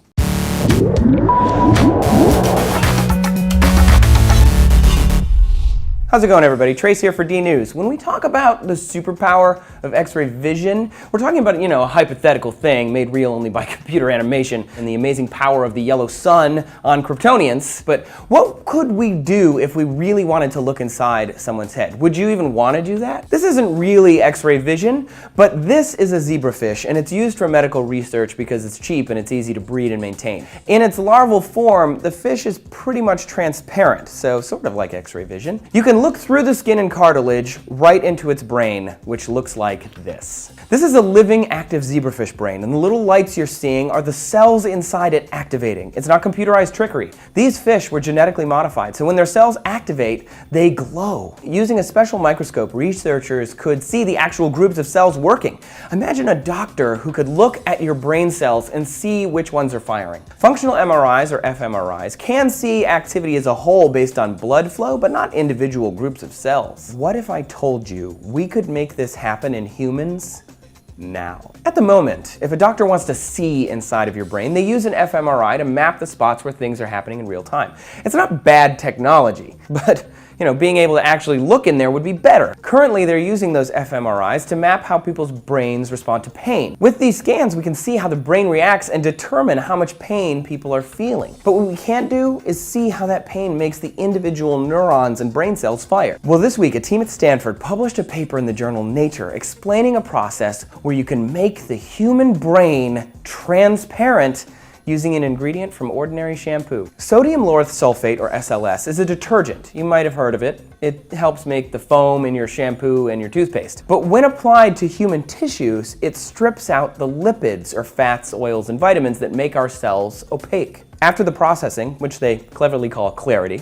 tissues can be looked at in a whole new way. They've done it to the whole mouse brain and parts of the human brain, but doctors who specialize in looking at these tissues are describing it as spectacular. There is a catch, of course. They can't wash your brain clear of lipids without you being dead. They can't just dip your brain in this stuff and make it clear. They have to make sure the SLS doesn't wash away the structures inside of your cells that they're trying to look at. They do this by first adding a compound called acrylamide, which bonds to the important structures inside those cells. Once it's bonded, they heat the tissues a bit, which causes that acrylamide to form a nice mesh, ensuring those cell structures don't get washed away, and then, and only then, can they go back with the SLS and make it clear. You probably wouldn't want your brain back after all that anyway because, it's all sticky and see-through. Using this clarity method, researchers could make brains see-through and then take as much time as they want tracing the paths of neurons throughout the inner structures of the brain in places that remain unknown to science. They could unravel the web of the human mind with this super X-ray vision. You can go in here, okay, and you can have a seat here. This is where Dr. Sandra Langeschlag has been putting love to the test. She's an associate professor in psychological sciences at the University of Missouri, St. Louis. For nearly 2 decades, she has studied the relationship between love and the brain, hoping to learn how our brains react to love. And this time, I was one of her research participants. So I'm gonna put the cap on you. I had to put on an electrode cap used for an EEG test. The test measures brain activity. This is your brain activation as it's happening right now, which is pretty exciting. It is cool. You can see that when you talk or when you move, you get a lot of noise. And then these signals here are eye blinks. So if you blink a couple times, these are eye blinks. Using the data collected from brainwave tests just like this, Dr. Langeschlag has proven that when you're shown a picture of the person you love, your brain creates stronger electrical signals than when you see pictures of other people. With more than 30 electrodes attached to my head, I was ready to give this experiment a try. I'm just curious to see what's going to happen. For 6 minutes straight, I was shown multiple pictures of my husband of 14 years, Henry, my good friend Al Roker, a stranger as a baseline, and my cat, Hollywood Hager. I was eager and looking forward to seeing the results. Each picture was up for just a second. Okay, so experiment done. Yes. What did you find? Yeah, so we have 4 colors here. Let's just hope the cat isn't more than the husband. So this black one here is your beloved, your husband. This red one here is your friend. My friend, Al Roker. The blue one is the stranger, and the green one is the cat. Okay. We are looking at the late positive potential, and actually positive is plotted downwards here, so okay, the more good. down... I was like, whoa. You were getting worried? Yes. The more down, the more positive, actually. That is a lot bigger in response to your husband than the friend and the stranger. Yeah. Your response to the cat is not quite as strong as to your husband, well, but that's it's good. there. Which makes sense because you're probably also very attached to the cat. But more attached to the husband. To the husband. My test showed the electrical signals in my brain were strongest in response to my husband, followed not far behind by Hollywood the cat. And when it came to my friend Al, well, my results showed my brain reacted least strongly to both him and the stranger, but Al won by just a hair. When I test a group of people, sometimes the friends have a little stronger response than the strangers because, yes, it's someone you know and like, right? It's not a stranger. Yeah. That is a very neutral picture. Yeah. But sometimes I don't find a significant difference. Yeah, there's a slight difference, right? Yeah, I wouldn't say that's meaningful. Sorry, Al. And what you can also see, after the picture started being on the screen, your brain starts to distinguish between... Who is who. Right. So it starts to process, who is this person? Do I know them? Yeah. Do I love them? Do I like them? Yeah, so my husband and I could stay married. I think so. Research shows that nearly everyone will fall in love at least once throughout their lives. And through her studies, Dr. Langeschlag says your brain can actually help you fall in or even out of love.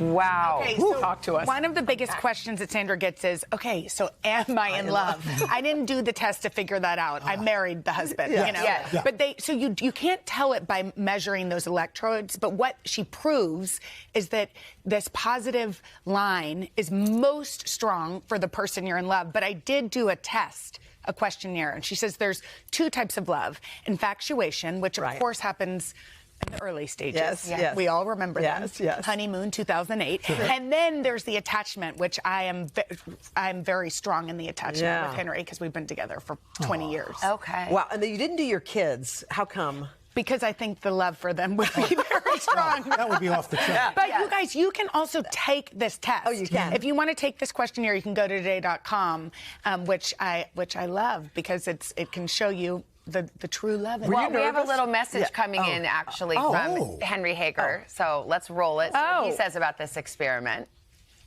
Jenna, I understand you just finished a love study and that I came out on top. You do actually love me. I love you. And it's hard to believe because your choices were Harry Styles, our cat, Tom Brady, and this guy. Love you. Happy Valentine's Day. Oh, you know what? I get it. I get why you registered like that. That was so cute. Yes. Even my heart. No, and I we see Henry. Y'all all know I was a little nervous because he was like, "You don't have to be the lab rat at everything they ask you to do. What if it blows up our marriage?" But it did not. It did not. And they say, Al, the reason why it actually is good that you weren't, really intense because it shows that it's not just friends. Right. Yeah. It's the real love. It's the real love. I think it's neat how, first of all, they just show the face. They even take the hair out. There's no so setting. There's no distraction. And you said it was like a split second. I had to quit once. Why? She asked me if I was nervous, which I was like, no, I'm not nervous, but I was pouring sweat, which therefore negates the whole test. It negated the whole test. The brain waves were just that's crazy. Oh, wow. All right. Anyway. That is really cool. Do you have something else that you and your sissy are working on? Oh, yes, I'm so excited. We've been working on a new book. Yeah. And we thought it was the perfect day to announce it. It calls Love Comes First. And it's all about allowing people to be just as they are and accepting those that come. As you know, we've had Hal Hager. Since we wrote Sisters First, we had to have a little brother included, and Barbara's had her baby Cora Georgia. Okay, I love that. 红色是表示你的专注力显示得很高。 Teachers at this primary school in China 蓝色是走神了。 know exactly when someone isn't paying attention. 白色就是你可能跟网络还没有连接好。 These headbands measure each student's level of concentration. The information is then directly sent to the teacher's computer and to parents. China has big plans to become a global leader in artificial intelligence.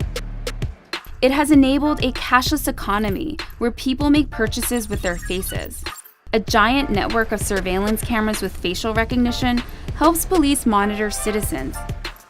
Meanwhile, some schools offer glimpses of what the future of high-tech education in the country might look like. 做出选择吧 Good job! Classrooms have robots that analyze students' health and engagement levels. Students wear uniforms with chips that track their locations. There are even surveillance cameras that monitor how often students check their phones or yawn during classes. These gadgets have alarmed Chinese netizens. But schools say it wasn't hard for them getting parental consent to enroll kids into what is one of the world's largest experiments in AI education. A program that's supposed to boost students' grades while also feeding powerful algorithms. 为了就是国家的这个研究呀、发展呀，我觉得是没有问题的。 The government has poured billions of dollars into the project, bringing together tech giants, startups, and schools.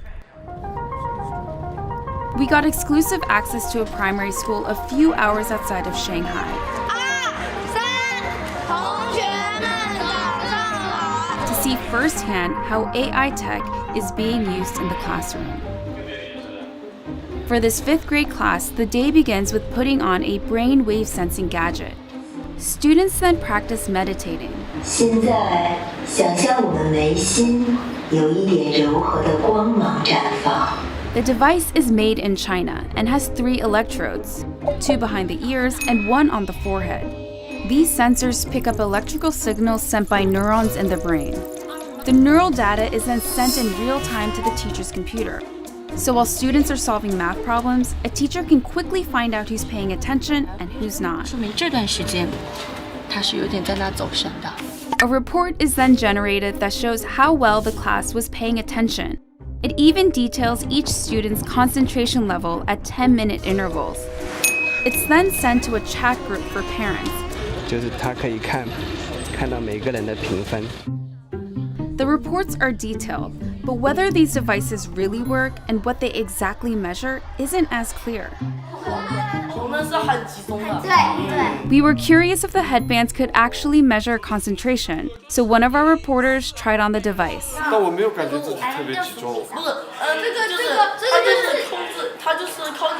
This is a new technology with still fairly little research behind it. Theodore Zanto is a neuroscientist at the University of California, San Francisco. He was surprised to learn that this tech, called electroencephalography, also known as EEG, is being used in the classroom on children. It's usually used by doctors in hospitals and labs. EEG is very susceptible to artifacts. And so if you are itchy or just a little fidgety, or the EEG wasn't set up properly so that the electrodes didn't have a good contact, affects the signal.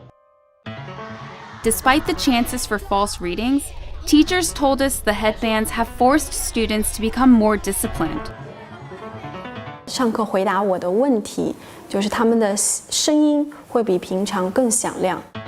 Teachers say the students now pay better attention during class, and that has made them study harder and achieve higher scores. 上课认真听讲，作业做的基本上是全对的。 But not all students are as enthusiastic. 就是自己感觉是脑筋，我感觉这里有个紧的。 This fifth grader, whom we caught dozing off in class, told us his parents punish him for low attention scores.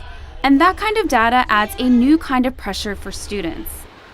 你想啊，如果在一次考试全班人都考了95分以上，就你考了一个85，你会不会感觉你有一种Companies we interviewed said the data can go to government-funded research projects. We spoke to parents who were unclear about where the data ended up, and they didn't seem to care too much. Zanto says there's likely no privacy protection at all. In a classroom, if you're trying to make an assessment of an individual student, you really can't anonymize it. Experts and citizens alike are sounding alarms about various aspects of the country's huge push into artificial intelligence. These classrooms are laboratories for future generations. And while these new tools may potentially help some 200 million students raise their grades, just how this all works out won't be apparent until they become adult citizens.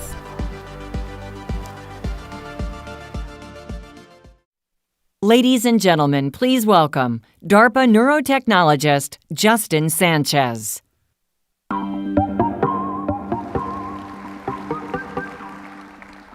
Our understanding of the brain is very different than it was in the formative days of neuroscience. Early on, clinicians and neuroscientists learned about the brain one stroke at a time. They could only discover the relationship between brain structure and function after large portions of brain tissue became diseased. Today, through electrical and optical interfaces to the brain, we are able to discover and learn about the structural, electrical, and chemical components of neural activity that emerges millisecond to millisecond and throughout all of a lifetime. That allows us to interpret and direct the activity of microscopic individual neurons, as well as large-scale neural networks spanning centimeters of brain tissue. DARPA-sponsored research is enabling us to measure the activity of many different brain signals that span many different systems of the brain. And we do this to establish new theories for how neural activity gives rise to specific behaviors. The once mysterious neural code is now becoming elucidated with precise computational models that can shed light on historically black box functions such as movement, sensation, memory, and cognition. Today, I'd like to take you on a journey and show you what we're learning in two of those spaces: the brain's role in the generation of movement and sensation, as demonstrated by some of the very first people to ever be fitted with a direct brain interface. This is Nathan and Jan. They're both living with paralysis, and they volunteered to be some of the very first pioneers for the technologies that we're developing. And through a DARPA-sponsored program, they volunteered to have a brain surgery to place tiny microelectrode arrays into the cortex of their brain. And with that direct brain interface, Jan did something truly amazing. With her brain's motor cortex, she controlled the world's most advanced prosthetic arm using only her neural activity. And she did so with near natural control and remarkable dexterity. I can move it up and straight down and left and right and diagonally. I can close it and open it, and I can go forward and back. That is just the most astounding thing I've ever seen. Can we shake hands? Sure. No, really. Yeah. Like, come right over here? Yes, you come over okay. there. Let me grasp your hand there. There we go. Oh my goodness. Wow. And I can do a fist bump if you'd like. That's amazing. And it is amazing, right? At a meeting that we're thinking about what's possible, it's amazing to think that this is possible. And it was all enabled by transmitting the signals directly out of her brain, processing those signals in real time by a computer, and sending the control commands directly to the robotic limb.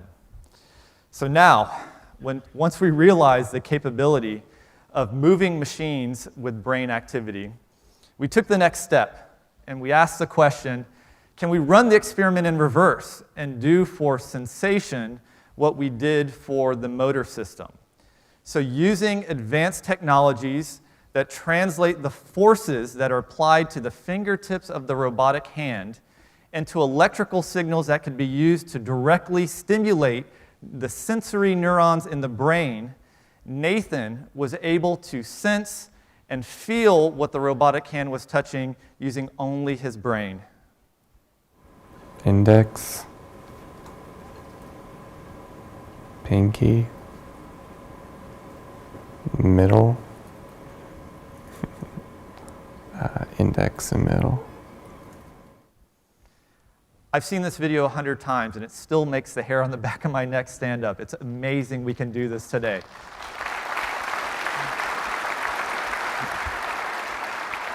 So through neurotechnologies, we're opening up entirely new worlds of experience and independence for people like Jan and Nathan, and hopefully, eventually, millions of others.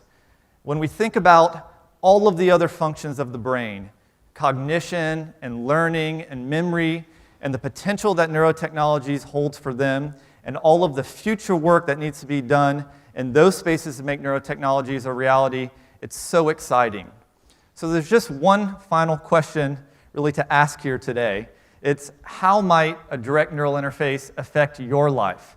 I would say the possibilities are endless. Thank you.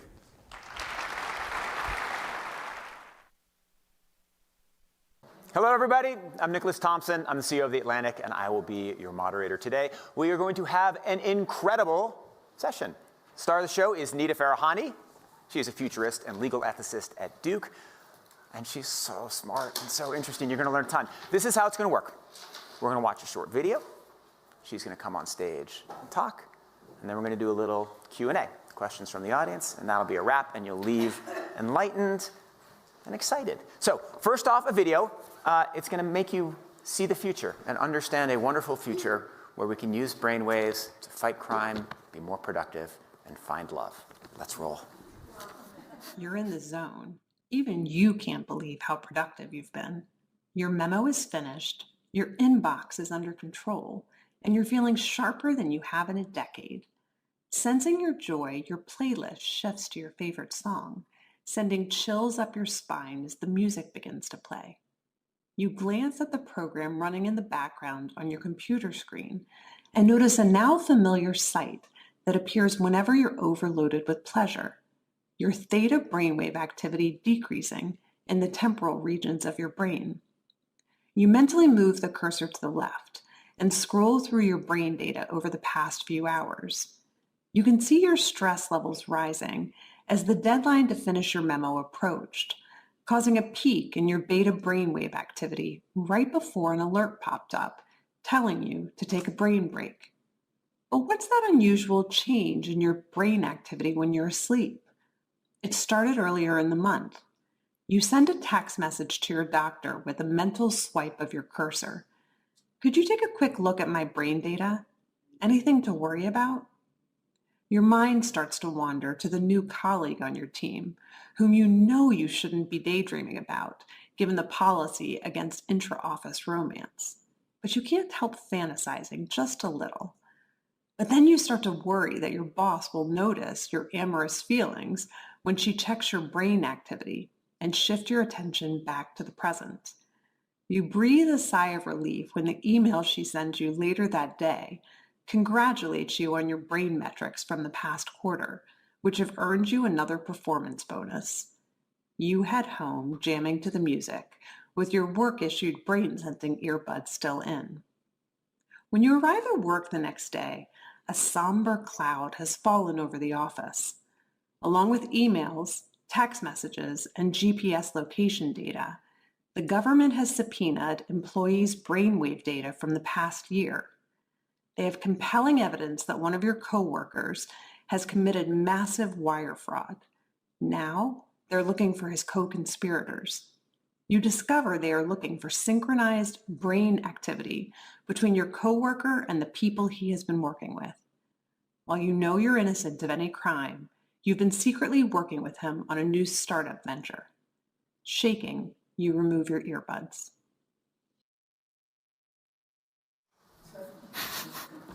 What do you think? Is it a future you're ready for? You may be surprised to learn that it's a future that has already arrived.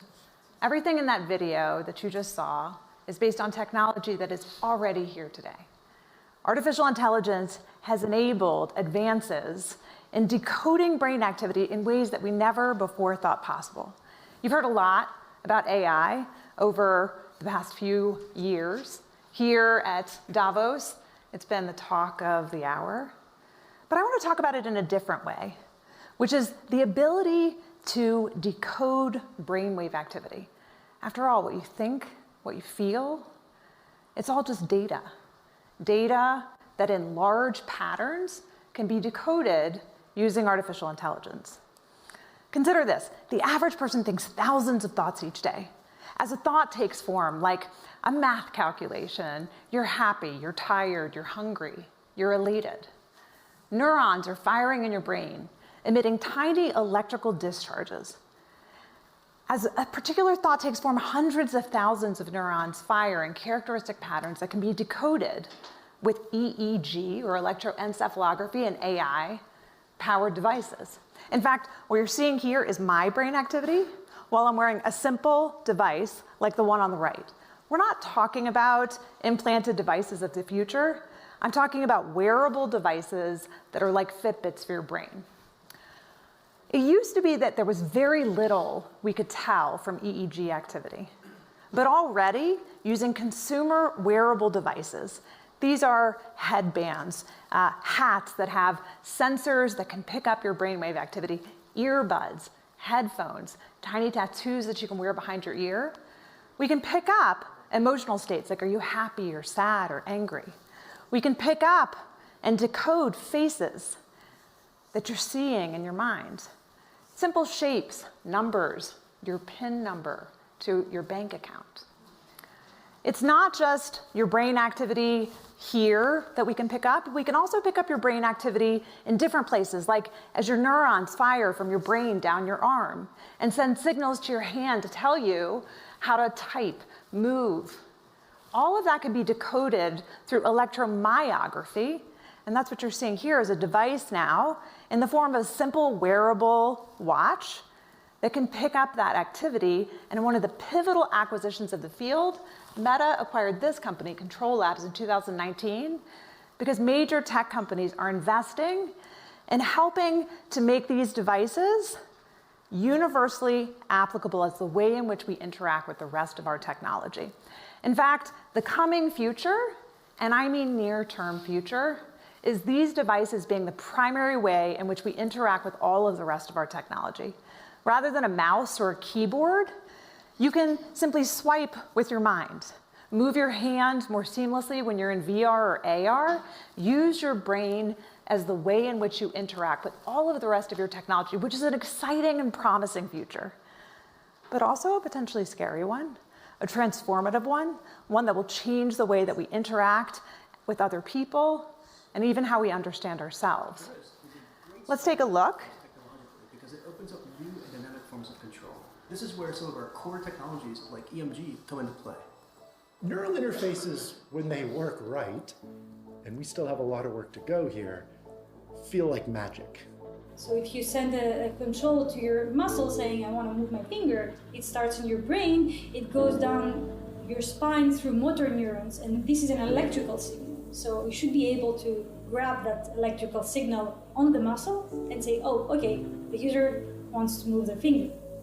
What is it like to feel like pushing a button without actually pushing it? And that could be as simple as, hey, I just want to move this cursor up or move it left. Well, normally I would do that by actually moving. But here, you're able to move that cursor left. And it's because you and a machine agreed which neurons mean left and which neurons mean right. You're in this constant conversation with the machine.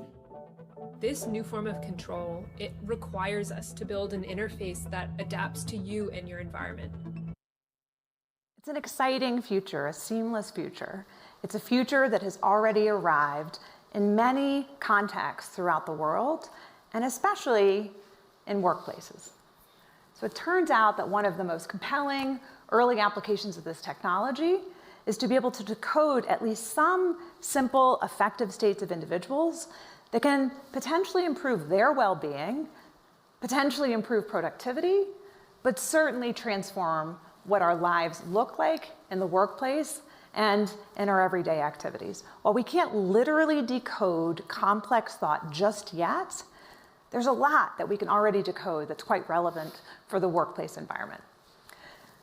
Consider the fact that right now, many workplaces have individuals who have to be awake and alert at all times in order to do their jobs well. Sometimes that doesn't happen. Take this example where this trucker decided to take a 20-hour shot for a 1,500-mile ride, well exceeding the amount of time that any trucker, long-haul trucker, is supposed to drive. His employer didn't discover his choices until the fatal accident that was disastrous for the company and cost many lives. But he could have known much sooner. He could have detected whether or not the trucker was entering into the earliest stages of microsleep, starting to go from being alert to tired well before it occurred. And he could have done so through a simple hat, a simple wearable hat that has embedded electrode sensors that would pick up brainwave activity and give a score between 1 to 5 to help the employer and the employee know what stage of alertness the person was experiencing and whether or not they were starting to fall asleep. Now you might think, okay, we have driver assist technology in cars already, why do we need this? It's because this happens much sooner, much more accurately, and it gives you the real-time information that you need in order to make choices to intervene before a person is perilously exhausted. And we as a society should want that. We should want a technology that enables us to be safer, to all be able to exist in an environment where commercial drivers or individuals who need to be wide awake are wide awake when they're supposed to be. Because when they're not, the consequences are disastrous. While plane crashes are much less frequent than other forms of accidents, at least 16 plane crashes in the past decade have been attributed to pilot fatigue. Which is probably why, in more than 5,000 companies across the world, employees are already having their brainwave activity monitored to test for their fatigue levels. Whether it's the Beijing-Shanghai line, where train conductors are required to wear hats that have sensors that pick up their brain activity, or mining companies throughout the world, employees are already having their brain activity monitored, and it very well may be something that we want to embrace as a society. Okay, you might be shuddering, right? That was certainly my first reaction when I discovered that we are tracking brainwave activity in the workplace and that we can do it at all. But I believe we need to have a much more nuanced conversation about it. Because I think done well, neurotechnology has extraordinary promise. Done poorly, it could become the most oppressive technology we've ever introduced in a wide scale across society. We still have the chance to make it right. All right, well, does the same analysis hold true if instead of trying to monitor whether a person is falling asleep or awake, we decide that we want to monitor their attention levels to see whether or not they're paying attention and being productive? I would argue maybe not. How many of you wear something like an Apple Watch? Fitbit, smart device? Yeah, many people. It's a many billion-dollar company. I mean, many billion-dollar industry at this point. Wearable devices, quantifiable self is just a widespread movement. Most people are very comfortable with at least some forms of human quantification. In fact, it's become so widespread that most people feel like there's not that much to worry about when it comes to doing something like monitoring your heart rate. But it turns out that that kind of technology in the workplace, particularly when it's used to monitor productivity of employees, where they're moving throughout the factory floor, whether or not they're taking breaks or unscheduled breaks, is the kind of thing that employees resist, unionize against, rise up against, and undermines morale. What we've seen consistently is companies from Amazon to Tesco to Walmart and others have introduced what is considered to be bossware or surveillance technology, that employees really don't like it even if it makes their lives better. Okay, well, if you don't like your job, just quit. But what if there's nowhere to go? What if everywhere has ubiquitous monitoring? In fact, during the pandemic, what we found was that 80% of companies admitted that they use at least some forms of so-called bossware technology to monitor the productivity of their employees. Whether it's a white-collar employee monitoring what's on their screen, or in any other context, surveillance is part of our everyday lives. Surveillance for productivity is part of what has become the norm in the workplace, and maybe with good reason. 9 out of 10 employees waste time during the workday. They focus on other things. There may be good reasons why we want to be able to find better ways to monitor whether somebody is paying attention or they're doing something different. The newest way to monitor attention is through a device like this one. These are ear pods that are launching later this year. These ear pods, much like the video you watched earlier, are ear pods that can pick up brainwave activity and tell whether or not a person is paying attention or their mind is wandering. Okay, well, you might think, fine, but even if we can tell whether a person is paying attention or their mind is wandering, you can't tell what they're paying attention to. You would be wrong. It turns out that you can not only tell whether a person is paying attention or their mind is wandering, but you can discriminate between the kinds of things that they're paying attention to. Whether they're doing something like central tasks, like programming, peripheral tasks, like writing documentation, or unrelated tasks, like surfing social media or online browsing. When you combine brainwave activity together with other forms of software and surveillance technology, the power becomes quite precise.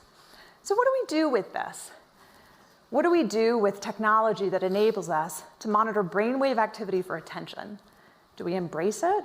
Do we resist it? I believe that there is a pathway forward with such technology, but it's putting it in the hands of employees, enabling them to use it for themselves as a choice, whether or not they want to focus, whether or not they want the technology in order to improve their own performance, but not using it as a measure of their brain metrics to decide whether to fire them, hire them, or to watch for their lagging cognitive decline over time and using it as a way to discriminate against them. We might soon even use the technology to help people wake back up. This is a haptic scarf that MIT Media Lab has developed, which uses brainwave technology in a responsive way to give a person a little buzz, literally, when their mind starts to wander, to help them refocus and hone their attention. There's another pathway forward with this technology which I find to actually be quite exciting and something that I think companies should be experimenting with. And that is the use of the technology to make the workplace a more responsive workplace to the individual worker. We've all heard the whole idea that robots are coming for our jobs, that there will be no jobs left for humans. With generative AI, I think we have good reason to wonder how we're going to integrate that in ways that keep us relevant and challenged and important in the workplace. But there's a different pathway forward, which is a responsive workplace. One where humans and robots and AI work seamlessly together in order to optimize a better and healthier workplace. In one experiment, Penn State researchers were able to show that by monitoring brainwave activity with AI in a factory setting, the robot could sense stress levels in the individual and change the speed with which they were giving tasks to the human, calibrating it so that rather than suffering from cognitive overload, it would bring it to levels of cognitive load. This idea of cognitive ergonomics is what I think is the future of the healthier workplace, a place that adapts to our abilities, slows down when we need to slow down, and helps us to reset so that we don't suffer from endless cycles of stress. In fact, Microsoft recently did a study on employees during the pandemic. Using brainwave activity, they were able to discover a couple of interesting insights. One is Zoom-based or other video-based meetings are more tiring for our brains than in-person conversations. And this is because of misaligned gaze, because of also the way we've scheduled it. People do back-to-back meetings where you had 5-minute breaks in between. They also discovered something else that's quite interesting, which is that the different backgrounds for each person is also more stressful for the brain. So they introduced together mode, which has the same shared background for each of the people who are on the screen, which brings down stress levels, all responsive to brainwave activity. These are innovations that can make our lives better. So what's the pathway forward? In some ways and in some contexts, surveillance of the human brain can be powerful, helpful, useful, transform the workplace and make our lives better. It also has a dystopian possibility of being used to exploit and bring to the surface our most secret self. It threatens fundamentally what our own self-identity is in some ways, and threatens to become a tool of oppression. But we can make a choice. We can make a choice to use it well. We can make a choice to have it be something that empowers individuals, that helps them gain insights into their own mental health and well-being, improves their own productivity and wellness, and sets them on a pathway where, like quantifying your heart rate or other kinds of health, it can be something that unlocks potential for humanity. We can't decode speech, and we may never decode full thoughts from the brain using simple wearable devices. But that doesn't mean that there isn't a lot we can already decode. There isn't a lot that we will not be able to decode in the coming days. As AI becomes more powerful, as the sensors become more powerful, more and more of what's in the brain will become transparent. I believe we have to start by recognizing a right to cognitive liberty. This is a right to self-determination over our brains and mental experiences. It requires that we update existing international human rights like freedom of thought, mental privacy, and self-determination over our own mental experiences. But that's not enough. We have to do more, and corporations have to adopt best practices for the implementation of this technology. That requires being transparent about what data is being collected and for what purposes. Focusing on positive uses for employees to improve their workplace productivity, increase safety, and decrease the burdens on individuals.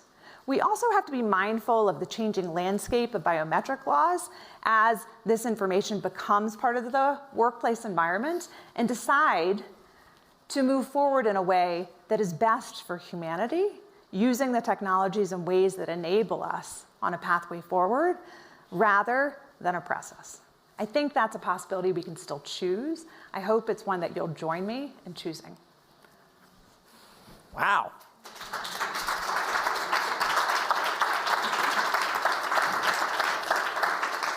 I was monitoring all of your brainwaves, and I could tell that you were all engaged, though most of you were scared out of your socks. Is there any possibility, one of the things that's interesting, is there any possibility that this technology could work while not actually touching your skin? Right? Like right now, you have to make a choice to put on a headset or a hat or something in your ears. Is it possible that the WEF could have it in the ceiling? No. Not for brainwave technology, but it is possible to disrupt brainwaves remotely. So there You know, if you've heard of Havana syndrome, Havana syndrome is a belief that people have suffered from. The leading theory is that it's targeted microwave activity at brains to disrupt brainwave activity. There's no proof of it yet, but there's at least a couple dozen cases where there isn't a good explanation for why the individual suffered from disruption of mental abilities. And there's certainly a lot of investment in trying to figure out whether you could target the brain remotely. It's much more difficult to figure out how you could read the brain remotely. Let's get to that, because I think it's one of the most important and crucial questions about how this develops. And by the way, raise your hands. I'm just going to ask this question, and then we'll move to the audience. You talked at the end. At the beginning, you said we won't be able to read complex thoughts. It seems as though we can understand emotions. There's some way you can recreate some images inside your head.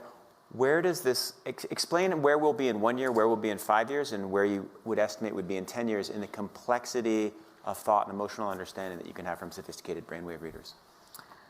So, you know, I am a futurist. I'm not a perfect predictor of the future, but I'll give you my 1 year, 5 year, 10 year. So focusing in the world of wearable technology as opposed to implanted technology. And I do believe that within many of our lifetimes, we'll see healthy people using implanted brain technology as well. Then we can decode complex thought.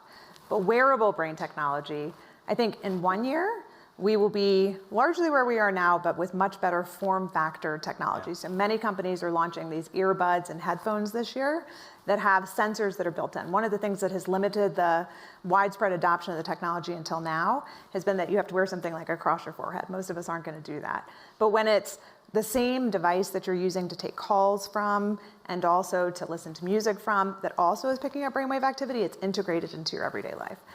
Because of that, the decoding will largely be in the same place a year from now, but as healthy people in a widespread way start to have their brainwave data collected, the insights that we can gain through pattern recognition will exponentially increase and pretty quickly. So 5 years from now, what we can actually decode will be massively increased from where we are today, simply because we'll have a much greater data set from which we can actually create those correlations. Again, that's frightening but promising, because think about most of neurological disease and suffering are those disruptions of brain activity, which we'll start to be able to pick up. 10 years from now, even wearable technology, I don't think is going to decode complex thoughts, but it is going to decode a lot more. And already, gamers have figured out, for example, while a person is wearing a headset, how to prime a person through their brainwave activity to be able to decode their PIN number and their home address. So you don't have to have your full complex thought decoded to reveal your thoughts, right? It gets at what we think thought is. And how do you decode somebody's PIN number? You flash a series of numbers and see how their brain reacts to them? So you have recognition memory signals that are preconscious and subconscious, and this is part of why it's been used, for example, by governments to interrogate criminals. Do you recognize this potential co-conspirator? Do you recognize this murder weapon? Those preconscious signals, like what we call the P300 wave or the N400 wave, these are before you even consciously process information, so you could prime it with a number and then see if a person recognizes it.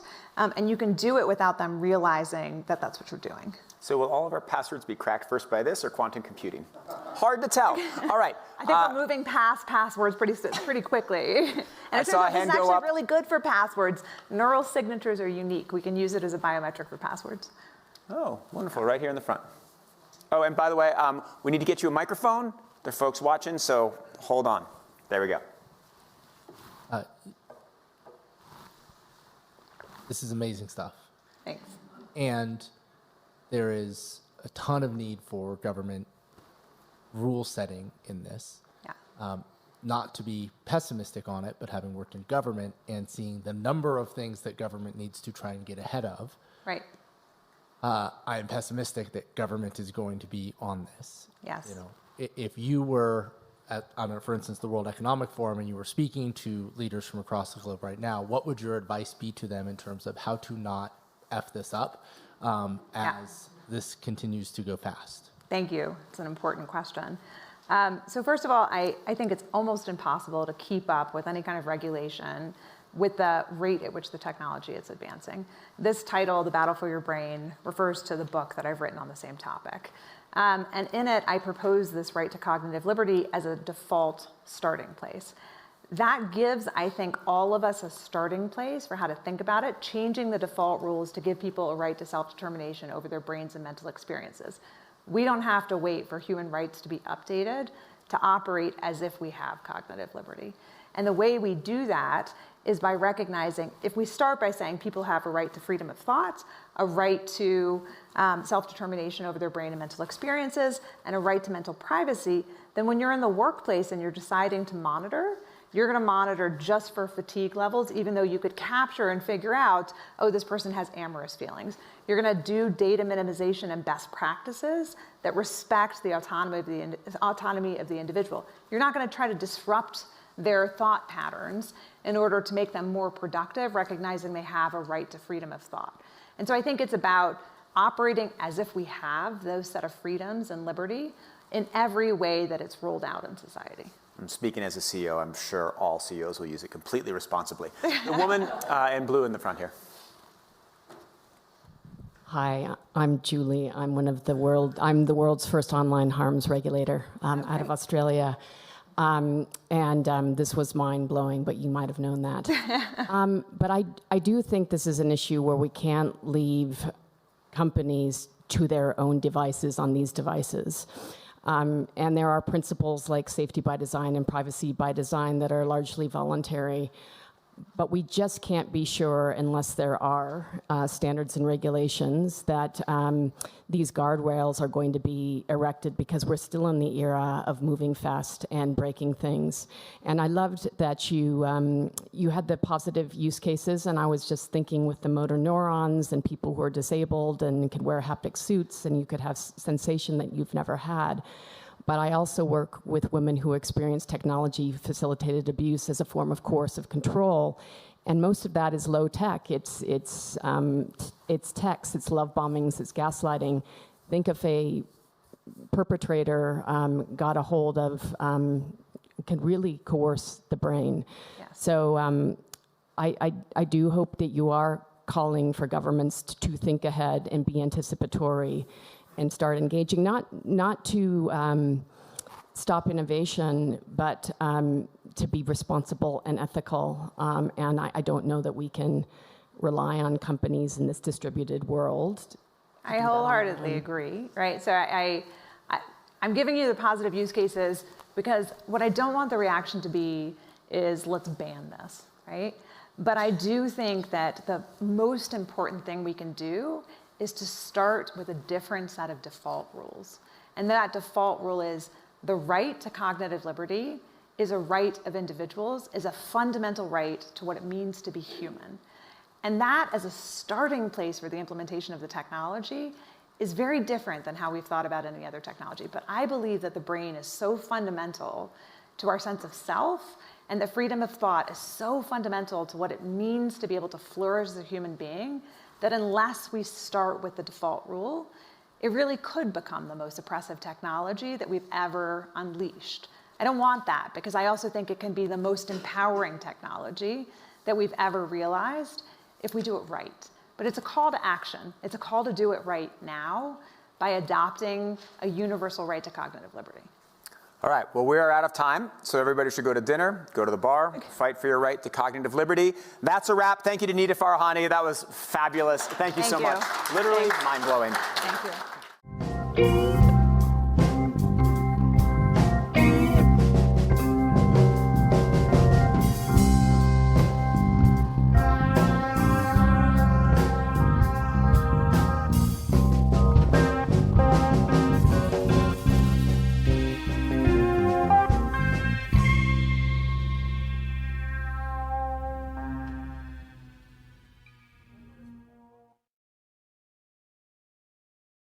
Boo, sit. Good dog.